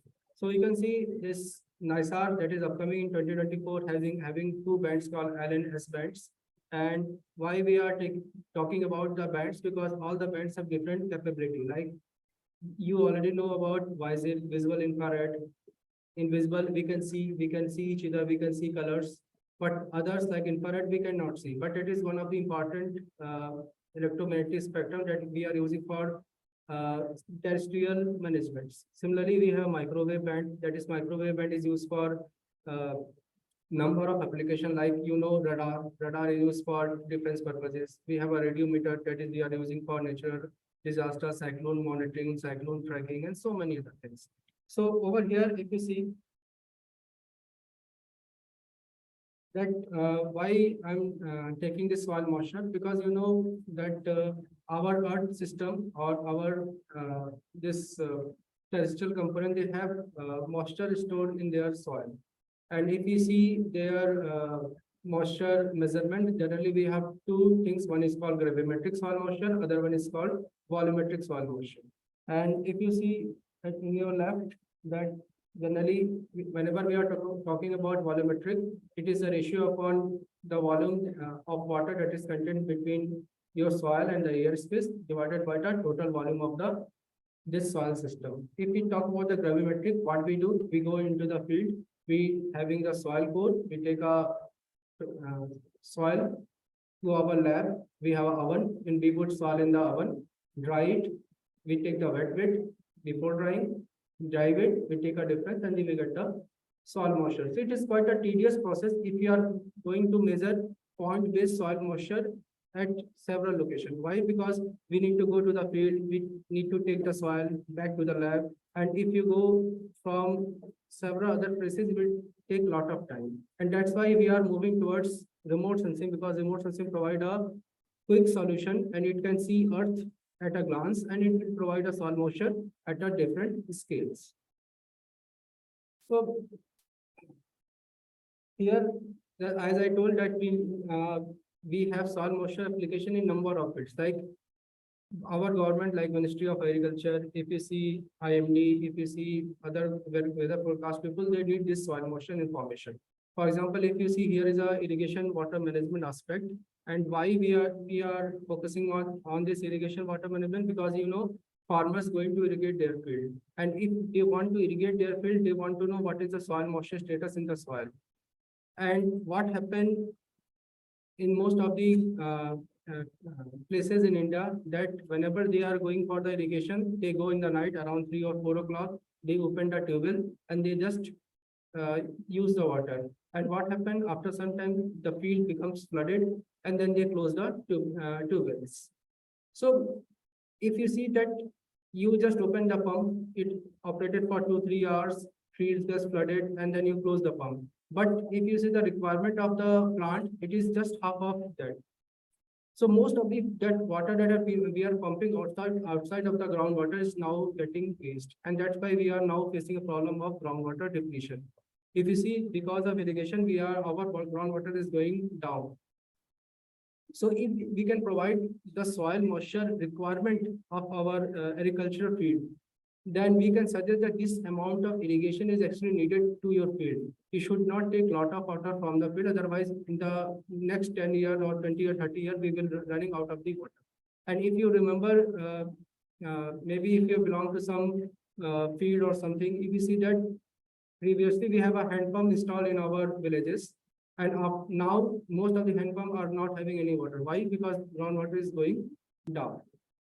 So because of lot of pumping, lot of things at several places, we are now having a shortage of water. So how we can do this irrigation water management? That is one of the aspects, and for that we are using the soil moisture information. Secondly, that weather forecast applications.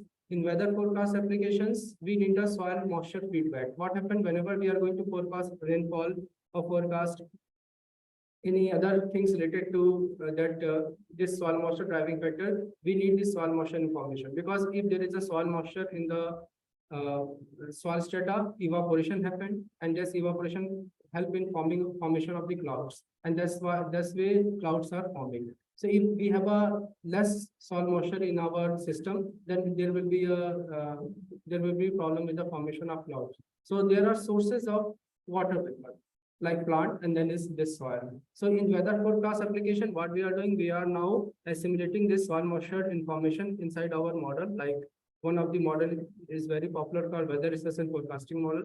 We are using it, we are assimilating this information, and then we are predicting this cyclones and then soil moisture at different depths. Again, we have national disaster management. Most of the two natural disasters like flood and drought. These are the two most common natural disasters that is happening in our country. You can see most is always causing a lot of agricultural losses, and as well as you can see infrastructure losses. So how we are monitoring this natural disaster like flood? So you can see that there are a lot of rainfall is going in our in this part of the country. In last 3 quarters, we are receiving a lot of rainfall. And at many places, we are seeing that flooding is happening. Why this flooding is happening? I'm taking a simple example. You have a pot with some plant and you are giving some water to that pot.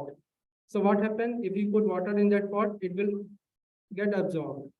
If you put more water, it will get absorbed. And after some time, if you put more water, that pot will be over flooded. Why it will be over flooded? Because all the soil spaces will be filled with that water. And if you pour more water on that in the pot, it will be flooded. That we call as overflow. So overflow will happen. Same thing happened with our earth surface also. Rainfall is happening, all the air spaces are getting filled. More rainfall is happening. Slowly a saturation point comes, and if any more rainfall is going on to that places, it will not be absorbed. It will create runoff. And this way, if runoff having a space to go out, it will go out. If it is collected in that place, it will cause flood. So that way we are managing this flood. Similarly, we are also working on this drought concept.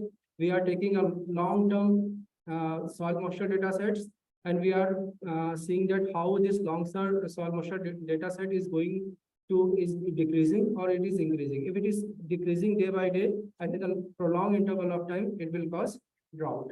So there are a number of ways we are using this soil moisture information. It's like agricultural productivity. Because if there is a loss in soil moisture, decrease in soil moisture, of course our yield will be decreased. So most of the insurance companies, they need this soil moisture data of last 20-30 years, whether soil moisture is going to decrease in the near future or not. And based on that information, they are designing their packages that we call as crop insurance packages.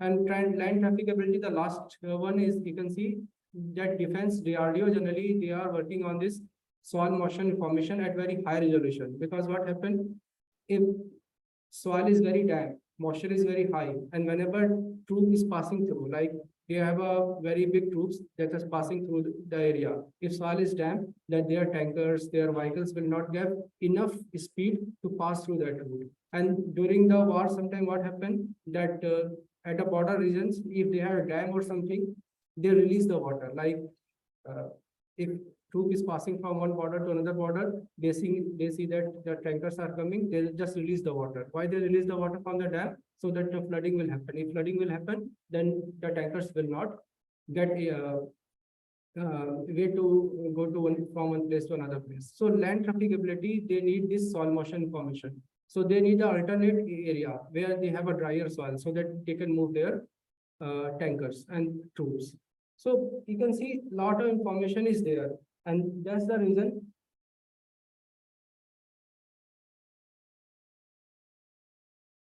Next.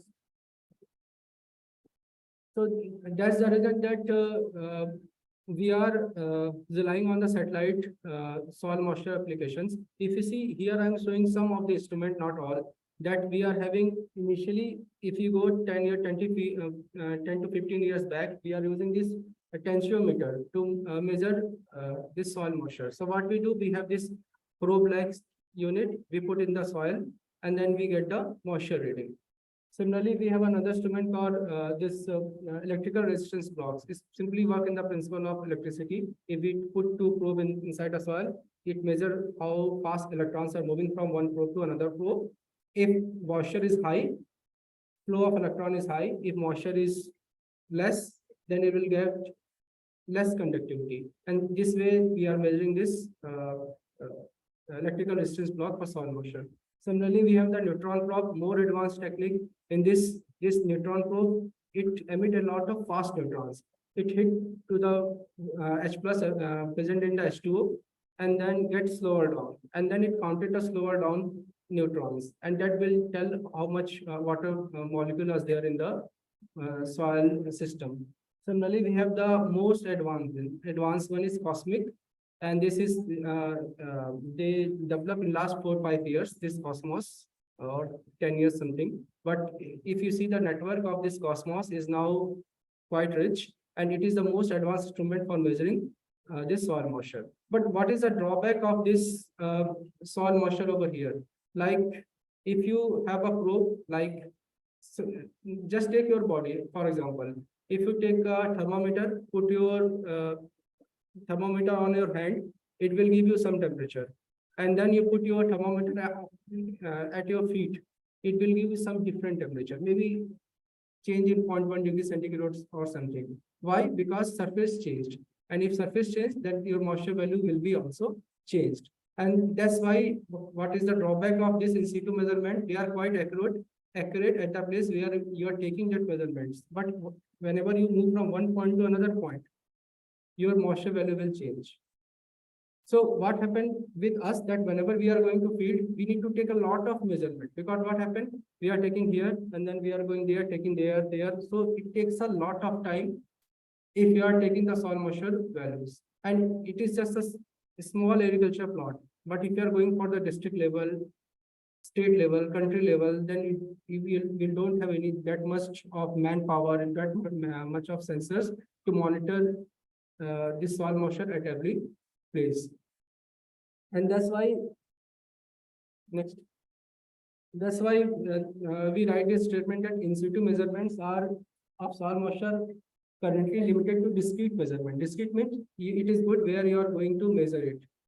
But if you are going for a large area, that point-based soil moisture are not sufficient. And because soil moisture is varying both spatially and temporally, means if you are taking soil moisture today, if you are taking soil moisture tomorrow, it will change. Why it will change? Because you know, tomorrow there will be sun, more evaporation will happen, soil moisture value will change. So it changes both spatially and temporally. Next.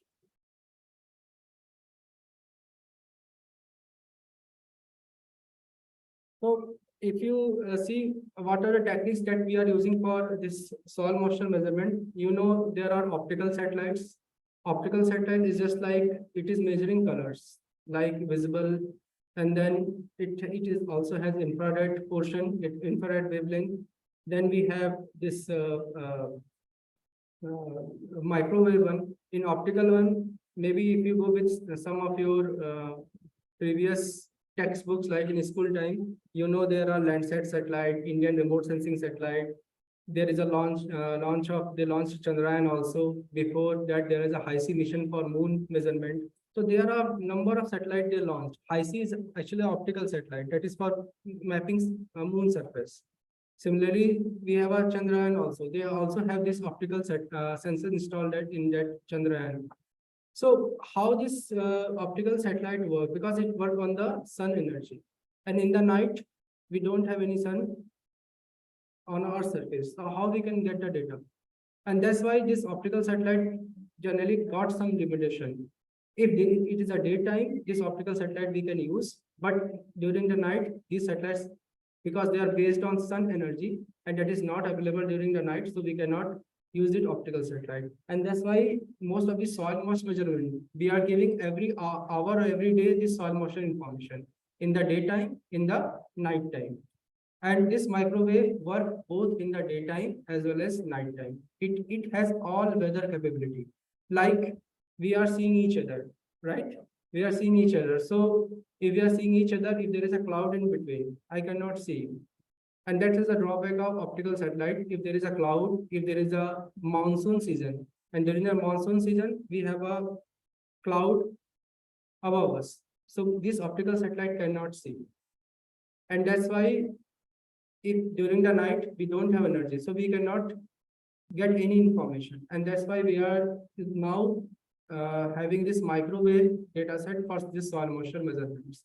And two of the dedicated mission, that is one is SMOS, soil moisture and ocean salinity, that is launched by 2009, that by ESA, European Space Agency.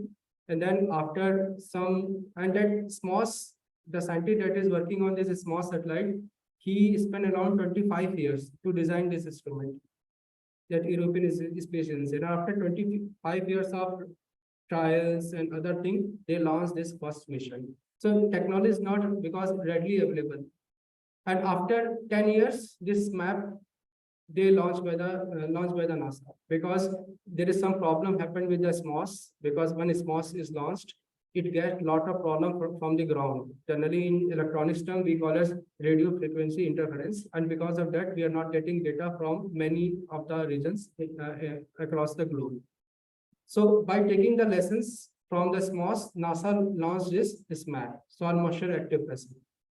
And this soil moisture active passive, instead of having, they changed the antenna pattern from interferometric process, they moved to polarimetric antenna process. So those who are from electronics, maybe they can go and see.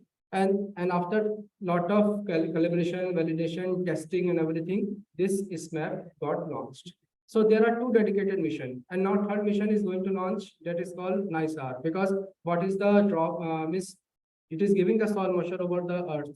But if you see one spatial scale, we call 1 pixel is around 36 kilometer, and 36 kilometer is like just 1 pixel of 36 kilometer is good for global applications. But whenever we are going for the local or regional applications, this 36 kilometer pixel is not working. Means it can say that if I'm taking a sensor measurement from here to this auditorium, and if it is a, you can say 10 meter by 10 meter size, so I will get one value only. Although there are many students are here, but I will get one average value. So how we can detect that who is there in that picture, because we are getting only one value. For example, if I say that I got 80% marks, tell my marks of English. So 80% is okay, but what is my marks in English? You cannot tell. But if I say I got this is percent mark, now you can take average very easily. So 1 pixel means you are getting one average value. And if I ask what is the reflectance or reflectance from individual person, we cannot get it. So same way in agriculture application, if we have a pixel of large size, we cannot use. We need a high resolution data sets. Next, please. Next, please. So these are the two satellites I'm talking about. If you see that the left one is the SMAP mission, soil moisture active passive mission. And in this mission, if you see the antenna is very different, cylindrical. And if you see this SMOS mission, this antenna is like octopus. Each small antenna, they are combining to get a bigger footprint. Octopus-like structure, you can see. There are a number of white dots. These are all antennas. And they combine all these antennas to get a bigger footprint of the Earth. So what they do, NASA made a very large cylindrical antenna. And because of that, they are getting a picture at once, and they reduce the problem of radio frequency interference. So now we have a seamless data of our Earth with respect to soil moisture. Next.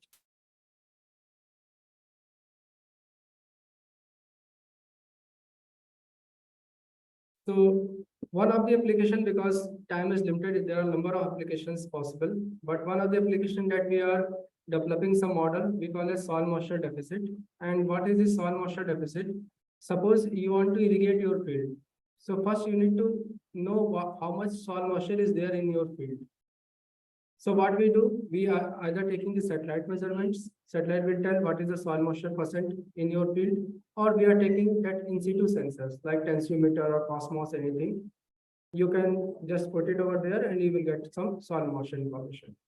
And now what what we do in irrigation, whenever you put water in your pot, what do? You make volume up to their surface so that plant can get some water. So we know that the amount of moisture is there is around 0.3 unit. And what is the capacity of that soil? So if you see, the capacity of soil is not more than 0.6 meter cube per meter cube in unit. So what you have to do, you have to raise the volume from 0.3 to 0.6. So what is the difference? Is around 0.3. So that we call as soil moisture deficit. How much volume of water is required to bring the volume of soil surface back to the field capacity. Field capacity. So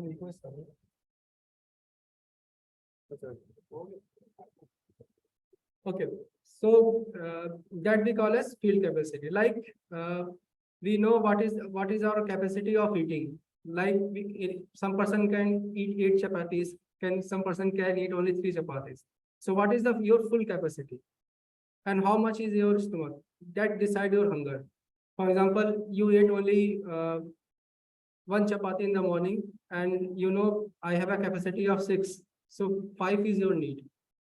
So you eat around 5. Same way we decide what is the deficit, and same amount of water we supply to the field. Next, please.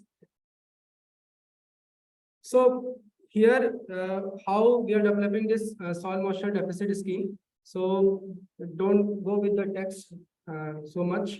Here, we need to find what is the deficit over here. And for that, one method is very straightforward. Go to the field, take the measurement, decide what is the soil moisture is there and how much water is required to bring back to the field capacity. That is the maximum capacity. Other way that you cannot go to the field every day.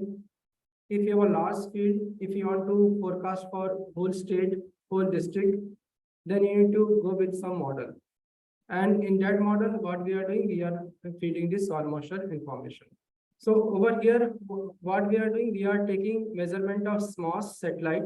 The SMOS satellite is giving us soil moisture information. And that soil moisture information we are linking with this soil properties.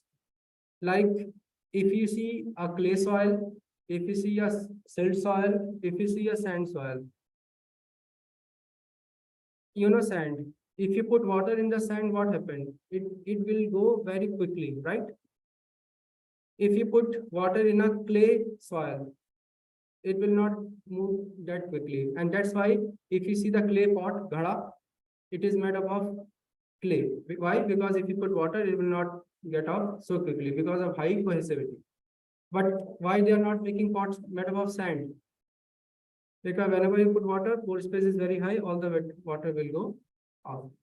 So over here, what we need to see, we need to find what is the type of soil first. Whether it is a clay, whether it is a mix of clay or sand, it is a loam or something. And once we get the soil type, we decide their transfer functions. And that we call as pedo transfer function. Pedo means soil. Pedology, the study of soil. So that's why we are here called pedo transfer function. And with pedo transfer function, we need to know what is the transfer, or in layman language, you can say what is the transfer speed in the soil. Next, please.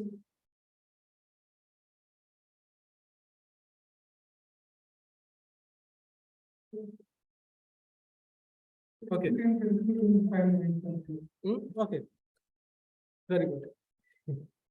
So here you can see that we have tested different pedo transfer functions, like and then we tried to find what is the soil moisture deficit in the field. And based on that, we developed some of these simple algorithms like linear algorithms based on soil moisture and your soil moisture deficit.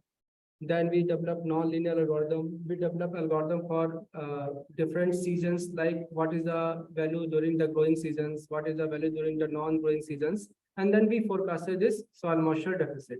And based on that, we created this model to predict irrigation water demand. Next, please. Because time is less, I'm not going through all this information. Okay, next. Okay, so please go back one slide. So over here in previous work, we used Desmos soil moisture of 36 kilometer. So as I told, 36 kilometer is a very big pixel. And in 136 kilometer by 36 kilometer area, if you see agriculture in our country, they have very small plots. They don't have that big plots like US and Australia. So in one pixel only, they have number of fields over there. So that will not solve our purpose, because what happened in one field, we have one type of crop, another field, we have different type of crop, and all the crops have different type of soil water demand. So how we can solve this problem? So to solve this problem, we call this technique called downscaling. How we can downscale a big pixel to a smaller pixel scale, so that we can provide soil moisture demand content information to the farmer, because they have a small plots. And that system we call a spatial downscaling. And over here, we use machine learning based technique to downscale the information. We have also that physically based algorithms, but I'm not showing here because audience are mixed. Next. So over here, we use we combine microwave satellite with the optical satellite to downscale the soil moisture information. Over here, we use land surface temperature, because land surface temperature is directly linked with your soil moisture. If land surface temperature is very high, there will be high evaporation rate. If surface temperature is not that high, there will be less evaporation rate. So soil moisture is directly linked with LST, land surface temperature. Next slide. So here you can see we have used number of machine learning algorithms. Like in previous slide, you can say there are some of the very popular algorithms like relevance vector machine, support vector machine, artificial neural network. There are a number of plethora of machine learning techniques available. But we need to know which one is actually good for downscaling your satellite information from coarse scale to finer scale. And we tried mostly around 26, 27 type of machine learning, deep learning algorithms. And then we optimize it. And after optimization, next slide, we found that artificial neural network is giving a best result for soil moisture deficit prediction as compared to other contemporary algorithms like SVM, RVM, simple linear model. Like here, I'm showing a simple linear model. We call it generalized linear model. Next slide. So here, this is a simple structure of artificial neural network. Those who are beginner, they can start with. And there are now more advanced algorithms available in this field, like recurrent neural network, recursive deep learning technique like LSTM, long short-term memory. And there are a number of techniques coming out in deep learning. It is more advanced, more sophisticated, more advanced learning capability of comes under deep learning. And that we are now, most of the computer science people are using for this downscaling and other purposes, forecasting purposes. Next slide.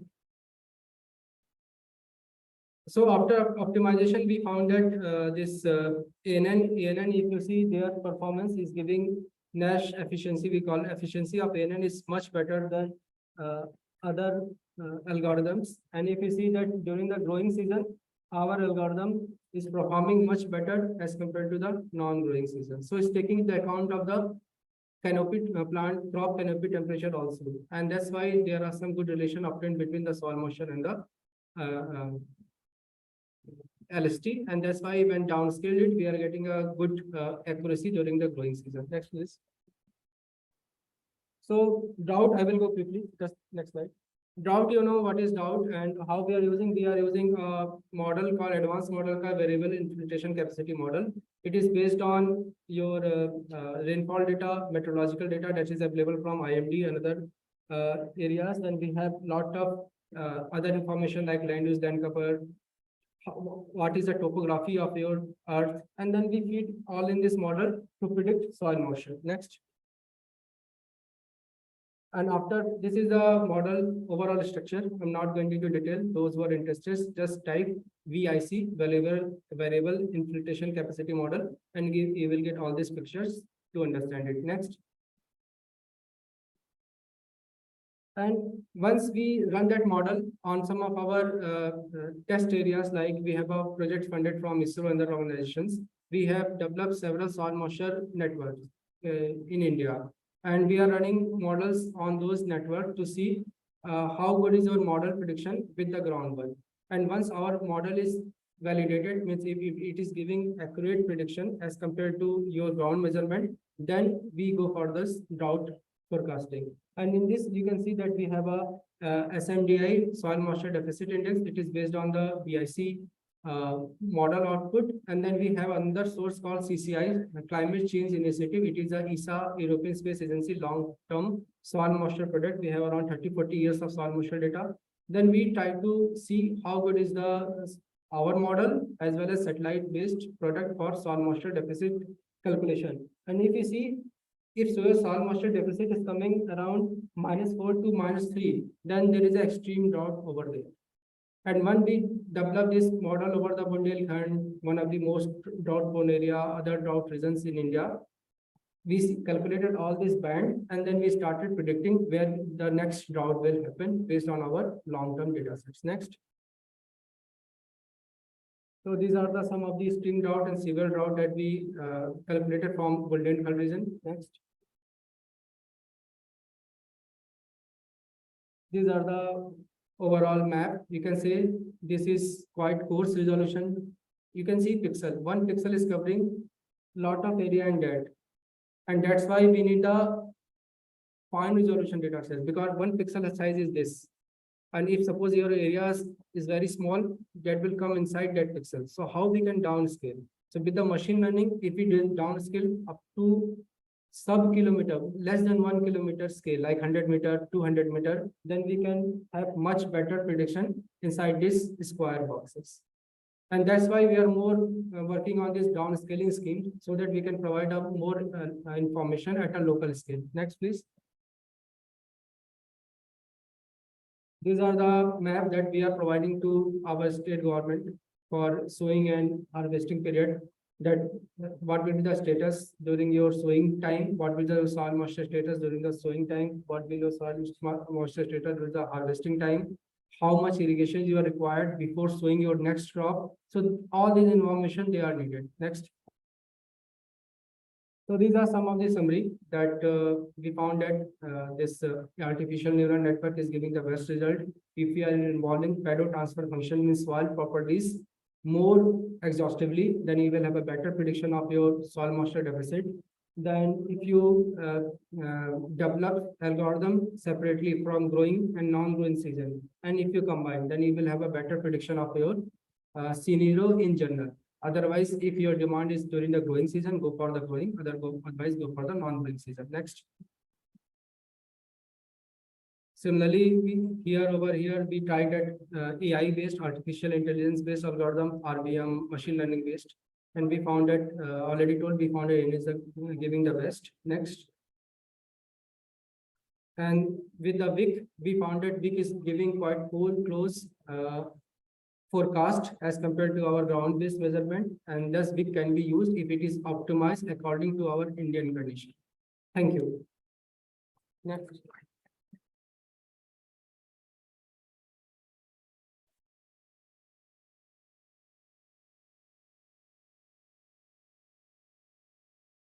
Any questions? Yes.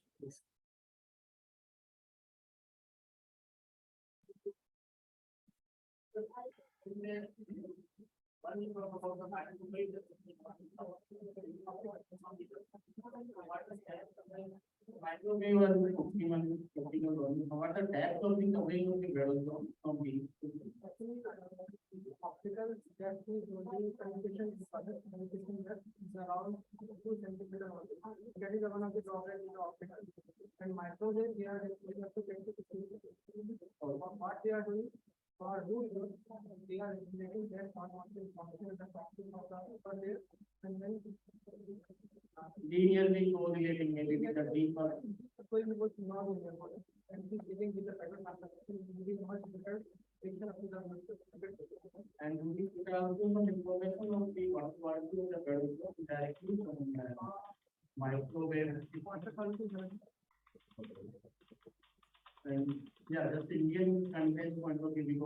are in a very small mass form. So for the application of the folder. If you downscale it even below 1 kilometer square area, that may be more useful for the farmer. So we are in a small land farm. Product we are. Once data is known, we will give up to Good topic. Thank you, Dr. Prashant, sir, for such inspiring words. We are truly lucky to hear from you. I would like to invite Dr. Vasni Yadav ma'am to give a token of gratitude to Prashant, sir.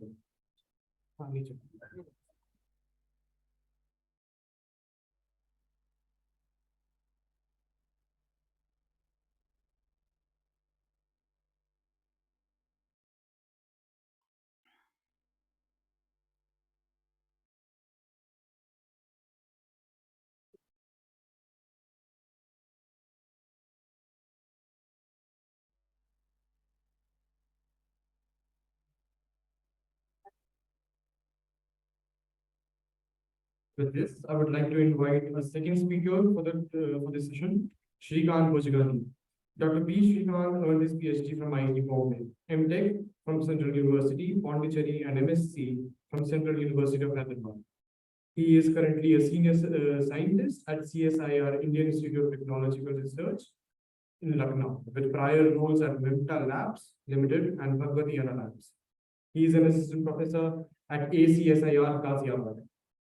He has also done international research fellow at Newcastle University, UK, and postdoctoral research association at IIT Bombay, alongside collaboration with CSIR NEED, IIT Bombay, and global institutions and industries on funded projects. He is the QCI NABIT accredited expert for air quality modeling and patient studies.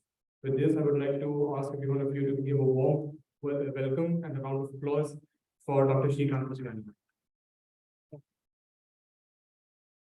Good afternoon, everybody. Thank you for an impressive introduction.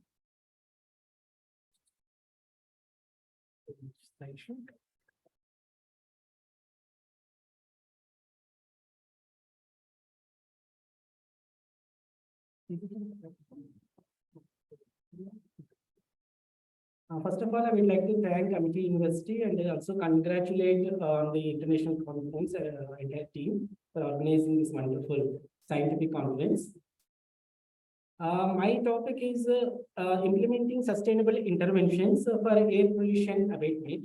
Here, I would like to speak about the latest state of art review again about the current practices. What is happening for air pollution abatement, particularly like monitoring and also the competition modeling, as well as the technology development for abatement of air pollution.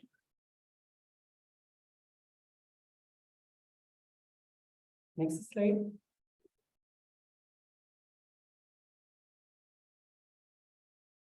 Slide should be. It's the next one. This is pretty latency, but I'm. Okay. So the evaluation of air pollution monitoring network and the standards. So initially, since beginning of the CPCB or acts, environmental acts, the monitoring system has been developed and progressively, and initially at 7 location sites and site location monitoring too.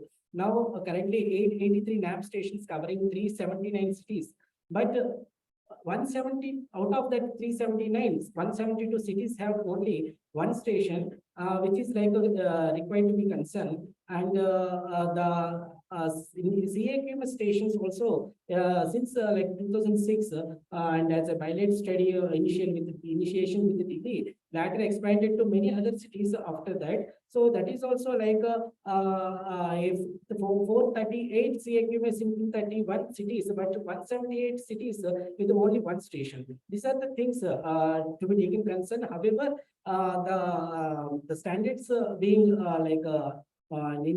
standards are being updated from the 3 parameters to 7 parameters, again 12 criteria pollutants.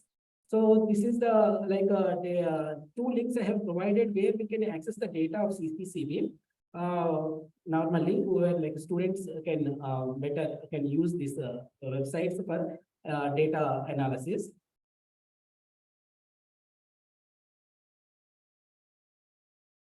Yeah.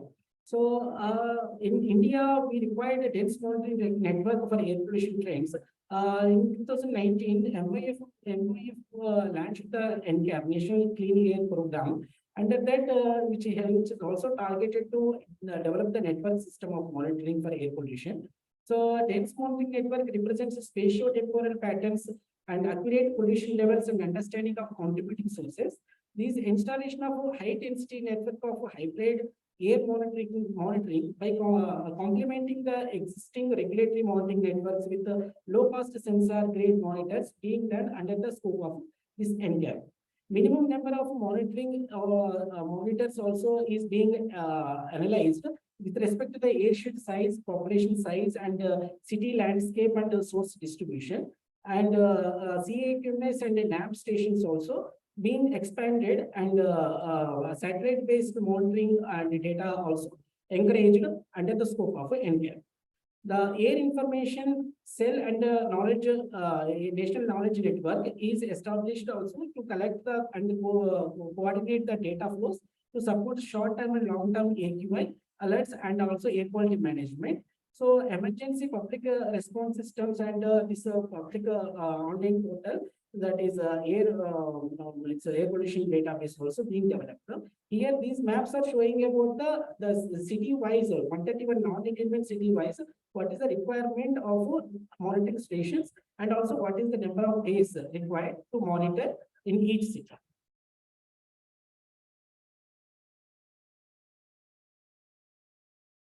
So these are the general typical air pollution monitoring instruments in air pollution survey we use, and continuous ambient monitoring systems, or as I told, like low cost sensor based monitoring systems also being placed in many locations, many cities. These are the like an overview of the monitoring systems.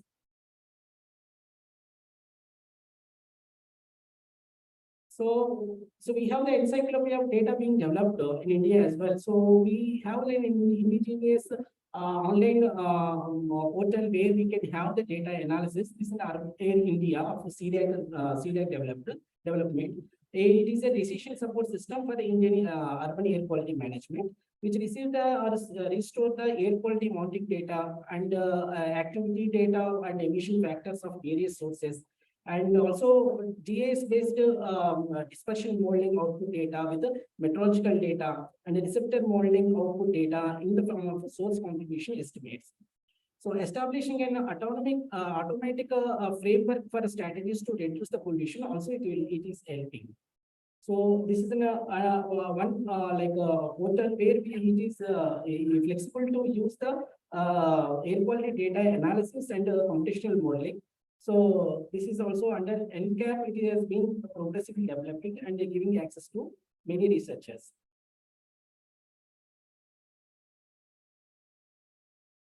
So another package of R Studio, where OpenAir is a software where we can input the data of air quality and do the multiple application we can use it. Time series trend analysis, integrated of multi-scale analysis measurements, and air quality index and air quality model predictions, impact on environmental health and action plan development, etc. So many when applications, this tool also can be used. And these are the web links where we can go and have the access of this OpenAir software.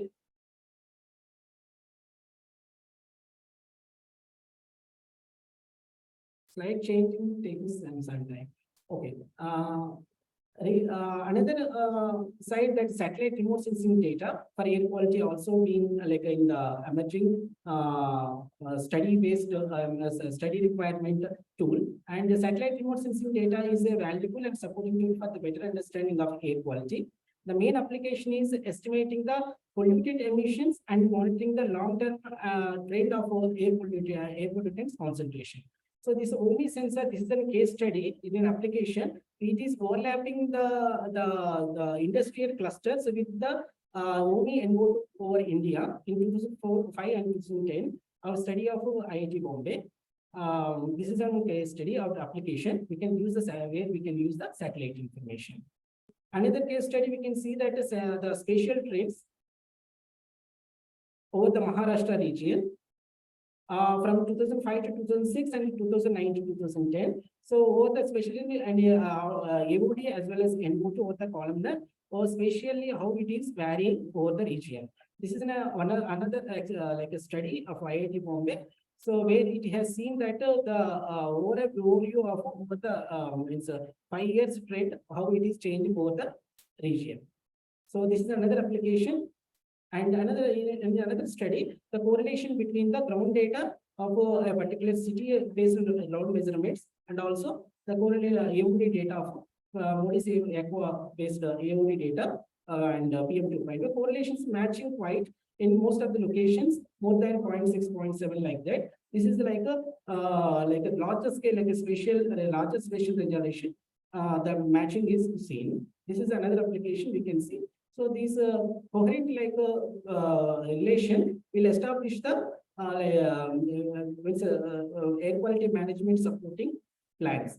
So the way we can get this is this kind of satellite based data. One source is like Giovanni, the geospatial interactive online visualization and analysis infrastructure, where Giovanni is a web-based application developed by the Gordon Earth Science Research Information Service Center, like the NASA based, and it provides a simple way to visualize, analyze, and access the vast amount of Earth science remote sensing data.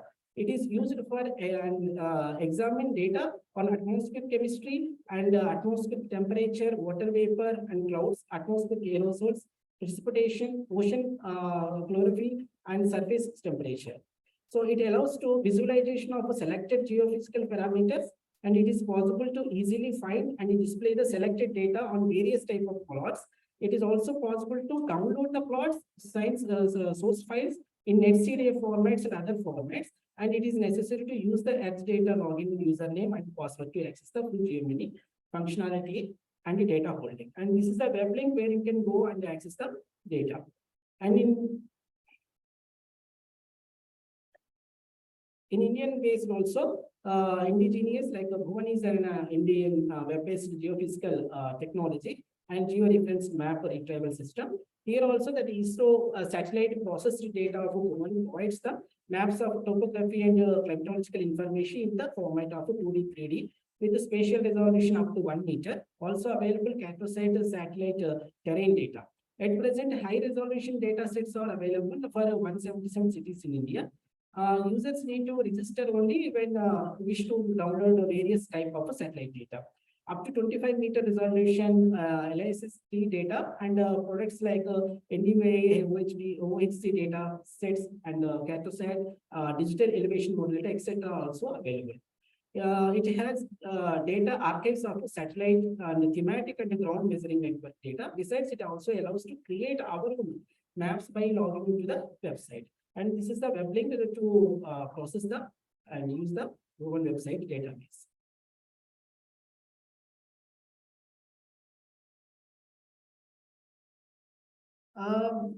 Here I am presenting about the air quality assessment of IITR, CSIR IITR.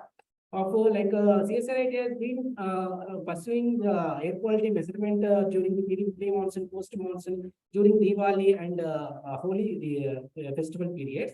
And this is one of the coherent study of 25 years, 20 years database. We have done analysis, and after 2009 air quality standards, here the results are presented. Here we can observe that over the city, residential, commercial, and industrial regions, the variations between the PM10, between the sites like residential, commercial, and industrial sites, there is no much variation. So this is because of the source mix spread over the region. So, but what is the more contributing source that is required to be analyzed? So that we require some episodic event studies also. So here, irrespective of the locations, the mean PM was always higher than the national standards. However, the gaseous pollutants were always below the limits. The mean PM was found higher in the commercial and industrial area than the residential area. So with this discrepancy, we should take the episodic event studies. One of the studies which was taken from the Chandrapur, where there was an industrial shutdown for 3 months, like April, May, and June 2010, and NAMP measurements were the ground measurements. We were compared with the satellite data. So these are the PM10 data and NOx levels at 6 NAMP stations in Chandrapur. So where we compared with the preceding and succeeding months or the preceding succeeding years of the for ground data. And we found that there is no much variations in the ground level PM10. But when we compare with the satellite data,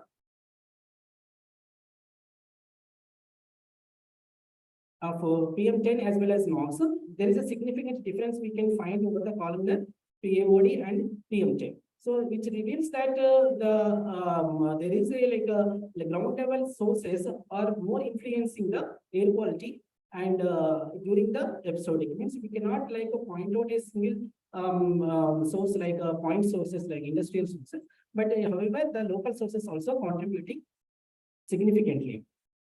Another episodic, so this results are no significant change in the measurements, and satellite data of 60 by 60 kilometer region showed a clear reduction during the shutdown period of industries. So another in Lucknow, the RTO data we see gradually it is increasing over the years. That observed phenomenal growth of vehicular population from 3 lakhs to 26 lakhs over the respective 1987 to 2002. 22, and the registered vehicles number is in the city is identified as increasing 8 to 10% each year. Usage of diesel has become less and petrol and CNG consumption has become more. But whether these vehicular emissions are more predominant contributing sources, that is also required to be studied. So one of the episodic study in Chandrapur again, that no rain day and subsequent rain day, we did the size distributions analysis where we can find here we can see through 2 modes bimodal when there is no rains, and when it rain comes, the one side mode was suppressed, which is like a coarse mode size. That is like dust has suppressed, which means that when the dust impacting on ambient PM is high. And in another study, like estimation of changes in the road transportation emissions associated with influence on atmospheric PM10 during the lockdown phases of COVID time. That is, we have done the vehicle count and inventory and emission load of vehicle, different type of vehicles during the complete lockdown time, lockdown phase, and partial lockdown phase and unlock phases. During 3 phases, which are the more contributing vehicular emissions, and also we have done the computational modeling air mode using air mode, and then we have seen that one observation that 45% reduction during the lockdown phase and 35% reduction in partial lockdown and 25% reduction in contributing to the ground-based measurement, that is 25%, which means that vehicles other than vehicles also having the other than vehicle sources, regular sources are also contributing majorly. We cannot find out what is single source in a urban city like Lucknow. In another episodic event like Diwali period, so analysis of suspension time of airborne particles due to the Diwali fireworks. Most of the studies attempted what is the characterization, how much it is exceeding, but how much period the particles which are emitted by the firecrackers remain be there after Diwali period. That is being studied by us, and the extra load of particulate matter from the size PM1, PM2.5, PM10 in atmosphere added by 3 to 5 times and 1.5 to 2 times pre-Diwali to Diwali and pre-Diwali to post-Diwali. And variations of this PM suspension time due to Diwali fireworks are also found 10 days at a residential site and almost 6 days at commercial site due to dissimilarity again with the local sources mix. So the source apportionment studies, upcoming source apportionments and studies in the under NCAP has to be focused on geo-referenced and landscape-based source apportionment studies. So here we attempted to study the source apportionment study and the analysis of spatial representation of PM 2.5 for a urban residential site in Lucknow, where it is a site where it is having three sides of diversified vehicular movement as well as one side there is no vehicular movement or like partial vehicular movement and also market activities and other hotels and roadside booking activities and commercial activities. So we have this region is selected and a small sampling number was mostly used earlier. So large urban areas means earlier studies. So we have used like we have selected like 4 locations here covering the all type of sources for identifying the sources and as well as apportionment of the sources.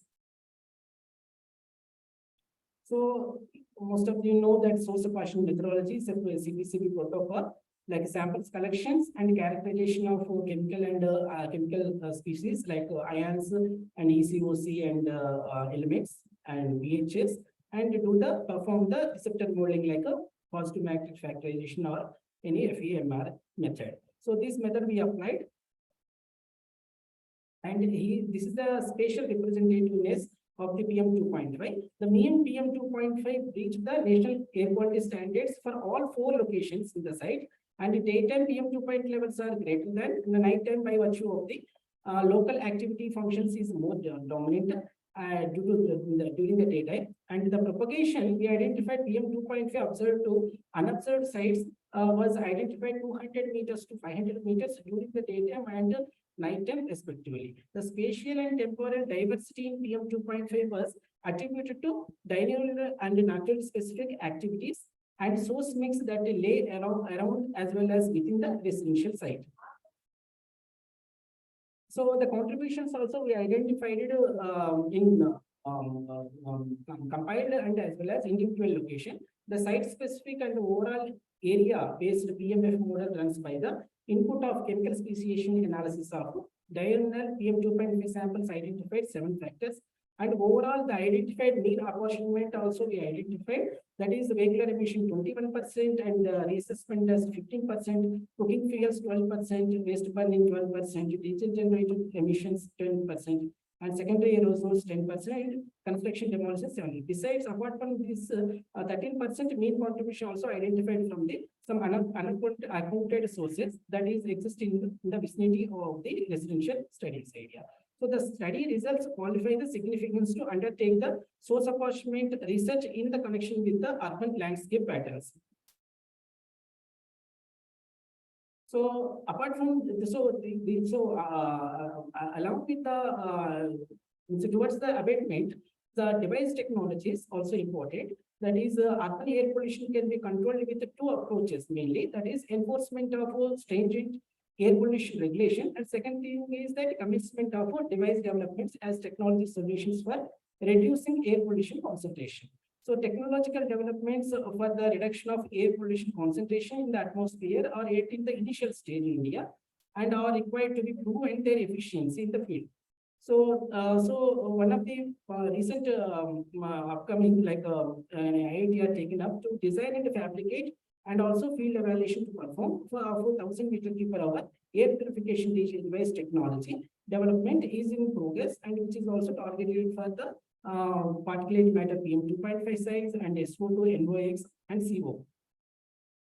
So such device-based technologies are required to be taken up for the air pollution abatement. Further, also like effective plant species identification. This is also an important research area where we can find the effective plant species to abate the road resuspension dust and the other chemical species, associated chemical species. So it is one of the studies in again that at VIP Road in Lucknow, we identified like 3-4 plants are more dominant to capture the dust potential, having the dust potential capturing potential as well as metal and iron components reduction by the plant species. So these kind of technologies also required to be taken forward for supporting the air quality abatement practices. So other than this, some required enforced measures for improved air quality. That is leapfrogging from BS4 to BS6 norms and adoption of electrical, biodiesel, CNG and hybrid-based vehicles, and installation of more CNG fuel and electrical vehicles charging stations, and so on. There are many like we have lined up for improved air quality. So, yeah, this much. Thank you. Any questions? Then I am happy to take.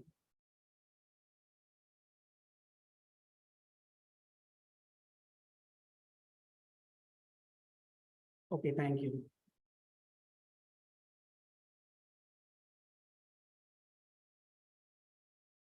Thank you so much, sir, for your enlightening address. We are honored to have you here, sir.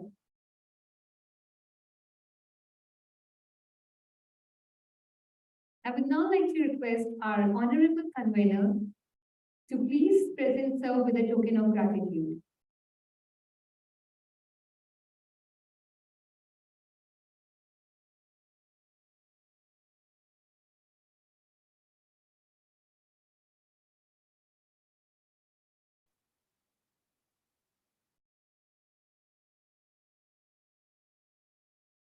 Thank you so much, sir, for joining us today. Thank you for your valuable time. sir.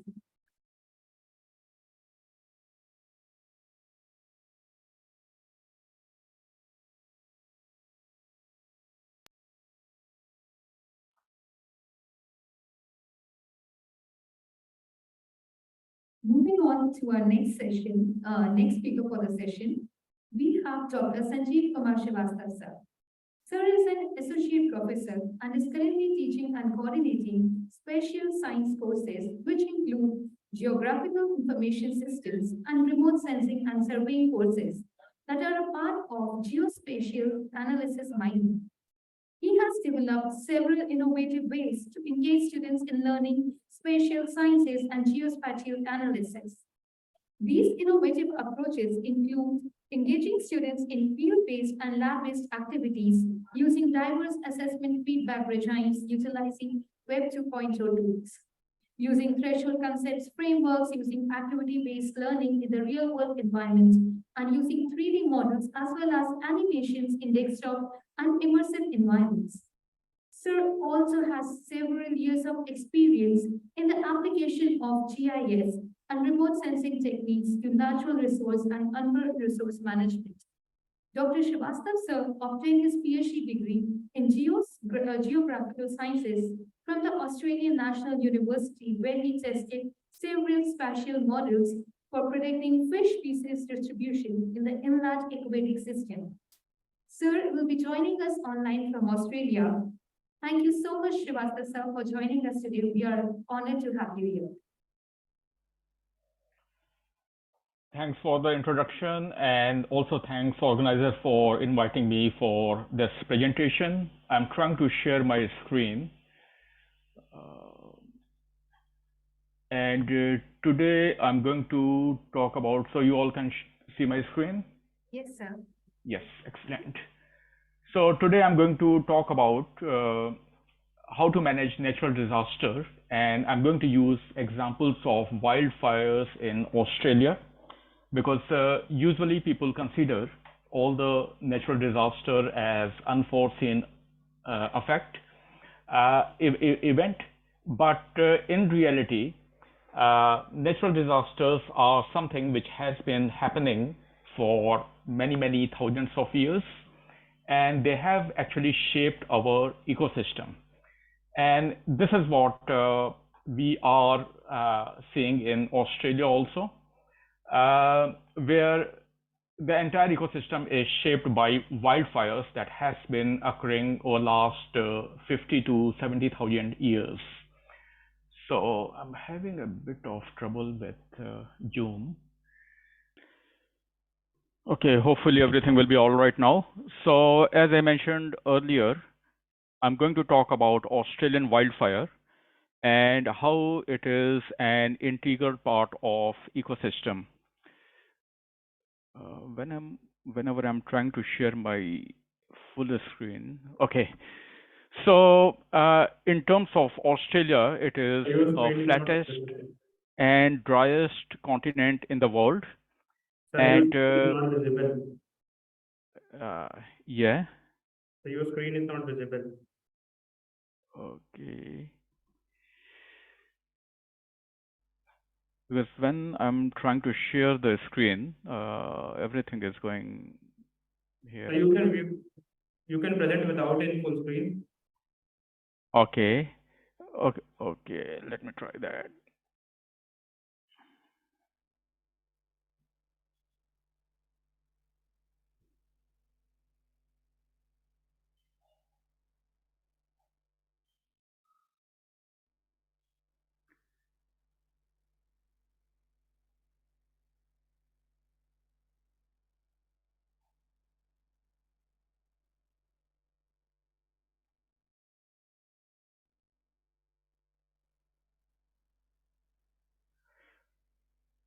Yes, sir, now it is visible.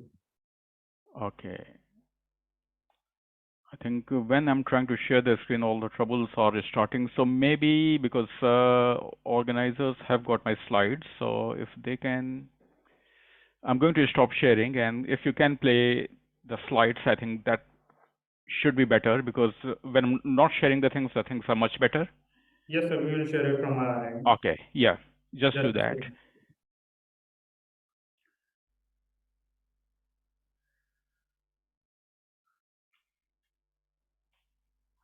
So while my slides are being loaded, I will keep talking.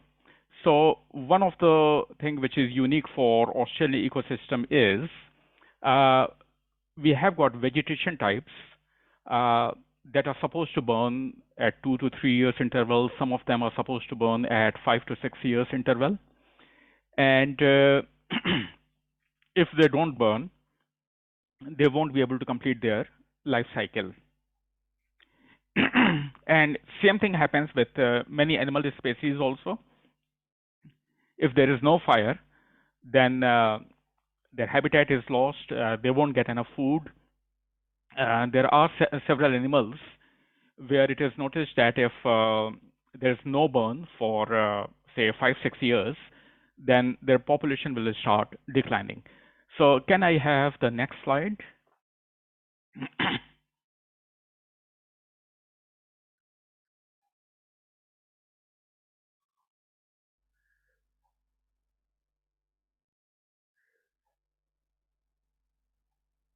Yeah. So, and also in Australia, different region have got different what we call fire season. So that is the season when that area experience maximum amount of wildfires.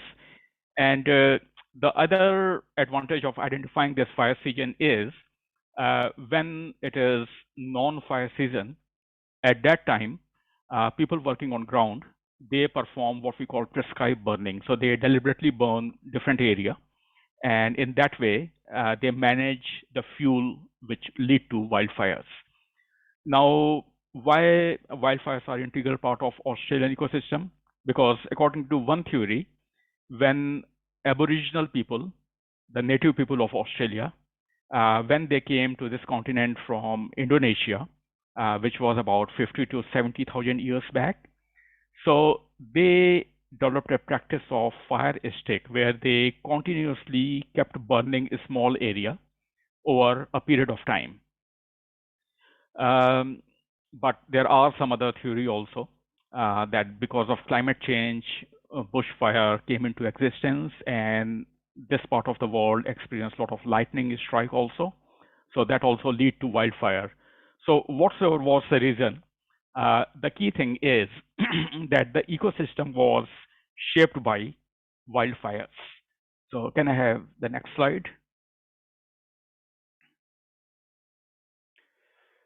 Now, these are some examples of vegetation types. Like in the first box, you can see different vegetation types, and they're supposed to burn at certain time interval.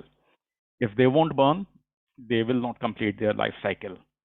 And in the second box, you can see vegetation which are not supposed to burn.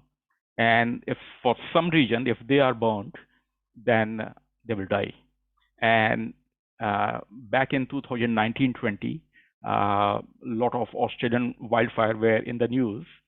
And during that time, some of these vegetation also burned, which was very rare. And then we have got different fauna which rely heavily on wildfires. So can I have the next slide? Now, these are some examples of vegetation which heavily rely on fire, and you can see how this system has recovered subsequent to a bushfire. You can see bushfire effect in the background, and at the same time, you can see a lot of vegetation are sprouting. Can I have the next slide? Now, these are some more examples of plant species which are re-sprouting after wildfire. Like, for example, this particular image on the left-hand side, you can see the seed pod. It is so hard that the seeds will not come out unless this is burned. So just imagine that if there is no fire for, say, 20 years, then this plant is going to vanish from the ecosystem. So what I'm trying to say, that wildfire definitely are considered as natural disaster, but this has been a part of ecosystem, and this is something which has shaped the ecosystem. And again, if you will take example of other natural disasters like flooding, if you will look into, say, Indian flooding, the entire Indo-Gangetic belt is nothing but a floodplain, and all the soils are brought by flood. And if there won't be any flood, major flood at, say, 7 to 10 years interval, if you will talk to farmers, they will say that we are now facing more prevalence of some of the insects. So flood is something which has shaped the ecosystem, and that has been happening over thousands of years. So what I'm trying to emphasize in this talk, that if you want to manage any natural disaster, or if you want to minimize their effect, then you have to understand how this has been happening over, say, several thousands of years. Now, can I have the next slide? And when some, these are some examples of animals which heavily rely on wildfires. Like, some of them, they get more food subsequent to fires. Some of the animals like this, you can see a parrot-like bird, which is called ground parrot. It is noticed that they get their population boom 5 to 6 years after major wildfire. And similarly, all these animals have got a specific requirement, which is linked to post-fire habitat. Can I have the next slide? Now, this is what we call a regime. So, regime of any ecological activity. And in Australia, we frequently use the term fire regime. And what it means, it has got different parameters, like what is the spatial pattern of wildfires, what was the last time when a fire burned, what was the fire interval over, say, 20-30 years, and what has been inter-ecosystem pattern, like how within ecosystem, different sub-ecosystem has experienced wildfires. So this altogether shape an ecosystem, and we call it fire regime. And these are the key components, like how many times the fire has happened, what was the extent, how severe was the fire. So I'm using two terms, severity and intensity. So intensity means how intense was the fire. But when I use the term fire severity, what it means, what was the post-fire impact, and at what time of the year the fire occurred. So these altogether constitute what we call fire regime. And if someone is maintaining this fire regime in the right order, then on one hand, wildfire will be managed. At the same time, we will manage plant and animal biodiversity. Can I get the next slide? Now, when it comes to management on ground, and especially using geospatial methods, these are different ways we can map different components of wildfires, like when it comes to fuel distribution, because fuel is one of the key factors which control any wildfire. So then we have got these geospatial techniques. In most part of Australia, the forest rangers, they maintain all the burn record. We call it fire report, where we get perimeter of each burn with detail of information. And this collection has been happening since 1960s. So for any area, you can get details of fire frequency very easily. So they are all available in geospatial format. So anyone can analyze them. And also in Australia, we have got open data policy. So most of these information is available to citizens.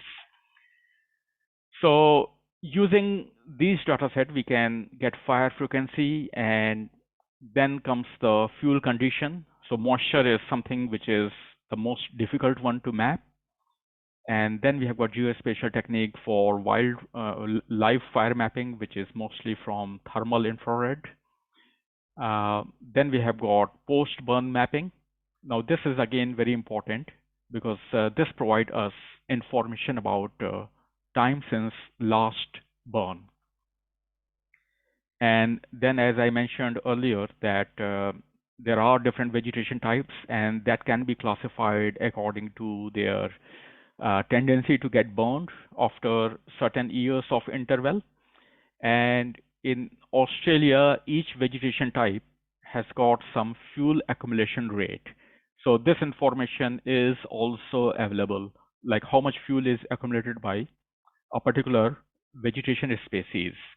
And if you will combine this information with time since last burn, you will be able to get exact map of fuel distribution. And then there are some additional factors like topography, weather and climate, fuel and soil condition, which is mostly fuel moisture. And then if someone is collecting field data, then we use indices like composite burn index. Can I have the next slide? Now this visuals are showing you on the right hand side the fire season in Australia. So you can see that fire happens only in southernmost part of Australia during the summer season. And if you will go to North Australia, most of the fire occur in winter or in spring. So, and the reason is the whole continent time to time is affected by different cyclonic activities. So they affect the frequency of fire in a particular season. And also at local level, we use a rating which is called fire danger index. So this is mostly based on meteorological data, mostly humidity, temperature, wind velocity, rainfall over last few months, likewise. And for each area, you will get a rating of fire danger index on daily basis. So these are some of the weather parameters which affect fire. Can I get next slide? Now these maps show examples of different vegetation types and how this information can be converted into fuel distribution. So this is a theoretical model where fuel is estimated just based on vegetation type. When this information is combined with time since last burn, then you will get exact distribution of fuel. Can I get next slide? Now these are some other example of post-burn mapping, because we definitely have got fire perimeter map, but they are not so accurate. So for more accurate estimation, we often rely on remote sensing techniques, which include LiDAR, ground-based LiDAR plus aerial LiDAR, plus satellite-based remote sensing methods. And on the right-hand side, you can see some map, which is again a theoretical map of fuel distribution. Now, what I'm trying to show you with this is darker is the color, higher is the fuel distribution. So in an unmanaged ecosystem, you will get something which will be more like the fuel distribution on the left-hand side, but in very well managed ecosystem, it will be, the fuel distribution will be more patchy. And in this situation, what will happen? You will get patches of area with very high fuel and very low fuel.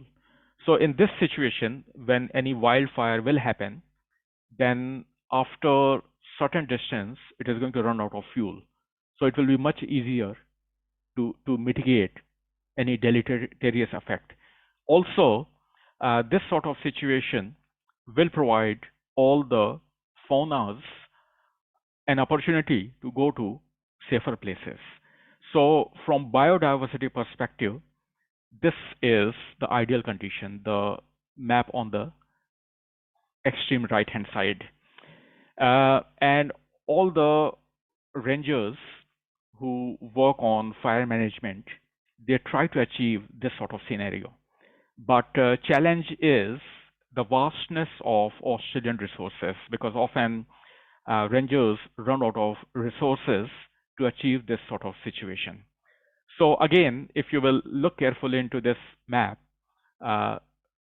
first thing will come to your mind that an ecosystem should keep burning, because if you will look into some of the diaries of European who arrived in Australia for the first time, they initially called this continent country of smoke. And the reason was, when they arrived here, they noticed that all the native people here, they were continuously burning different part of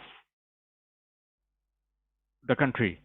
And what they were trying to do, they were basically trying to manage the fuel distribution to achieve this sort of condition. And this is often called invisible mosaics. And also, if you will go to an ecosystem where vegetation type is dominated by flammable vegetation, and if that area has not burned for last 20-30 years, then you will notice very unhealthy top canopy and very crowded understory vegetation. On the other hand, if you will go to an ecosystem which has burned over, say, 3 to 5 years interval, you will notice very healthy canopy on the top. So this is how the fire keep the ecosystem very healthy. Can I get the next slide? Go to next slide, and if you press Shift F5, it will show the things on full screen because it has got multiple images. So can you press Shift and F5?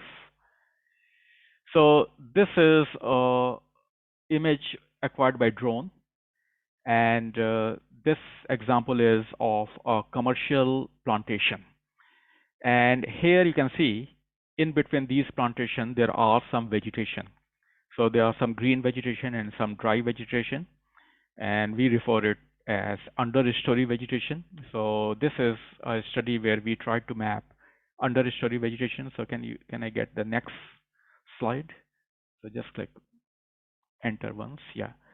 So this is the canopy height model derived from drone data. And here you can see height of the commercial plantation Can I get the next one?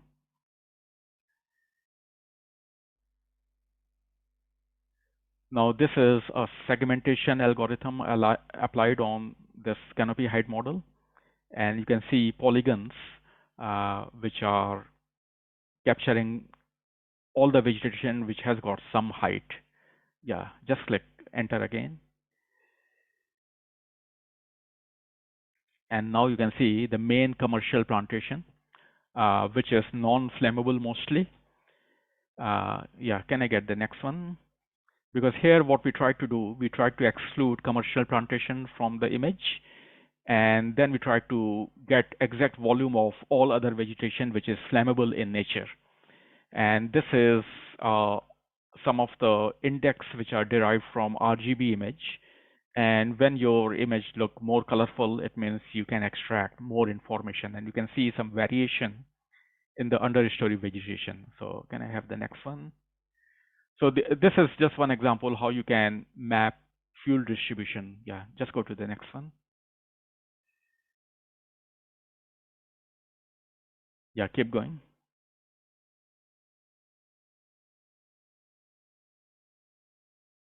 Yeah, so you can see commercial plantation, and we just remove that to get volume of understory vegetation.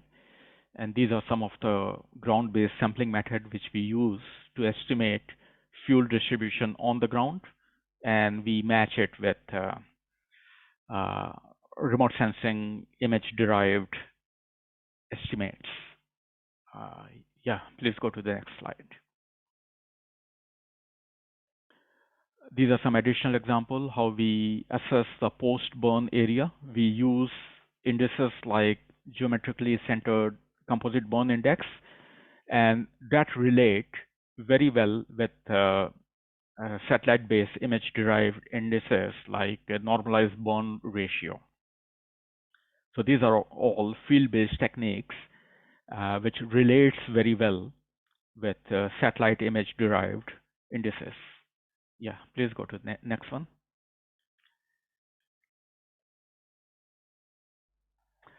So one thing is for sure that any natural disaster like wildfire is going to happen. You can't stop them. The only thing we are experiencing because of the effect of climate change, which many people believe it is happening now, we get a lot of changes in weather pattern. Like we often get very dry condition which prolong for much longer time, and that often leads to fuel dryness. And when we have got very heavy distribution of fuel in an ecosystem, and that is coupled with very dry condition, then you just need some reason to ignite it, and then everything goes out of control. And this is something that happened during 2019 and 20, when we had a lot of drought. We had very long spell of drought, and then when fire started, it was very hard to stop it. So characterizing fuel, because before me, Dr. Prashant was delivering his talk, and he was showing some of the data set on soil moisture, and the same sort of data set can be used for fuel characterization. But again, you must have seen that the resolution is very coarse. So getting an estimate of fuel dryness is always a real challenge. And this is one of the key factors which make wildfire go out of control. But again, if there is a very heavy fuel distribution, then all these things are going to magnify the effect of any wildfire. Can I get the next slide? These are some of the recommendations for managing flammable ecosystem, what we call here in Australia. Like if you will look into some other ecosystems, like if you will go to South America, they also experience wildfire. But wildfire is not a requirement of ecosystem. It only damages the ecosystem. But here in Australia, it has got both beneficial and harmful effect on flora and fauna. The key thing is uh, we try to avoid extreme fire over much larger geographic extent. Small fires of low intensity, which are distributed patchily over much larger area, that is something which is more desired. And again, we use remote sensing images and we use ground-based information. But again, because of vastness of resources, we often run out of resources to collect more and more ground information. And remote sensing method always also have got some or other type of limitations. Can I get next slide? So the key thing is to get more and more information on fire regime, and then one can easily manage the flammable ecosystem. And one of the things which is always desired to get higher and higher resolution data. But again, if you will go for much higher resolution data over much larger area, then again deriving meaningful information from that data set is a challenge, apart from the cost of the data set. So these are some recommendations. I'm not going to read them, but if you will look into this, they all revolve around how to maintain a very patchy distribution of fuel, where we have got mosaic of very high accumulation fuel area with low accumulated fuel area. If you are having this sort of situation, then if a fire will occur, then it is going to run out of fuel, and then all the firefighter can manage or contain the fuel flame much more easily. Can I get the next slide?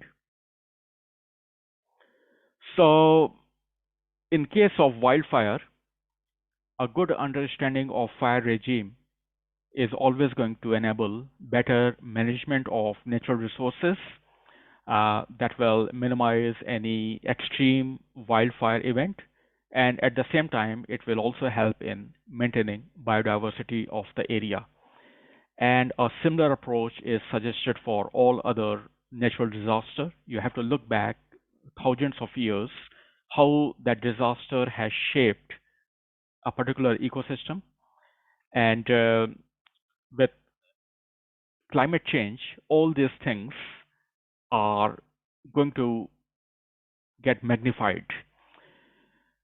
So the key thing is to always understand relationship between natural disasters and ecosystems to effectively mitigate any natural disaster. So I'm going to stop here. Thanks everyone for listening, and if you have got any question, just let me know. Thank you, sir.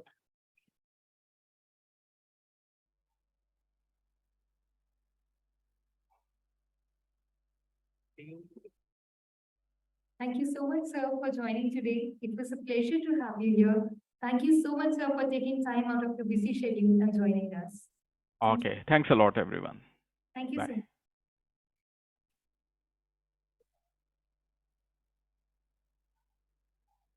I would now like to request all the dignitaries and participants to please proceed for high tea. We'll have a tea break for about 10 to 15 minutes. Please take a small rest. We still have one session pending, our last session, session 3. Please proceed for high tea. We'll continue thereafter.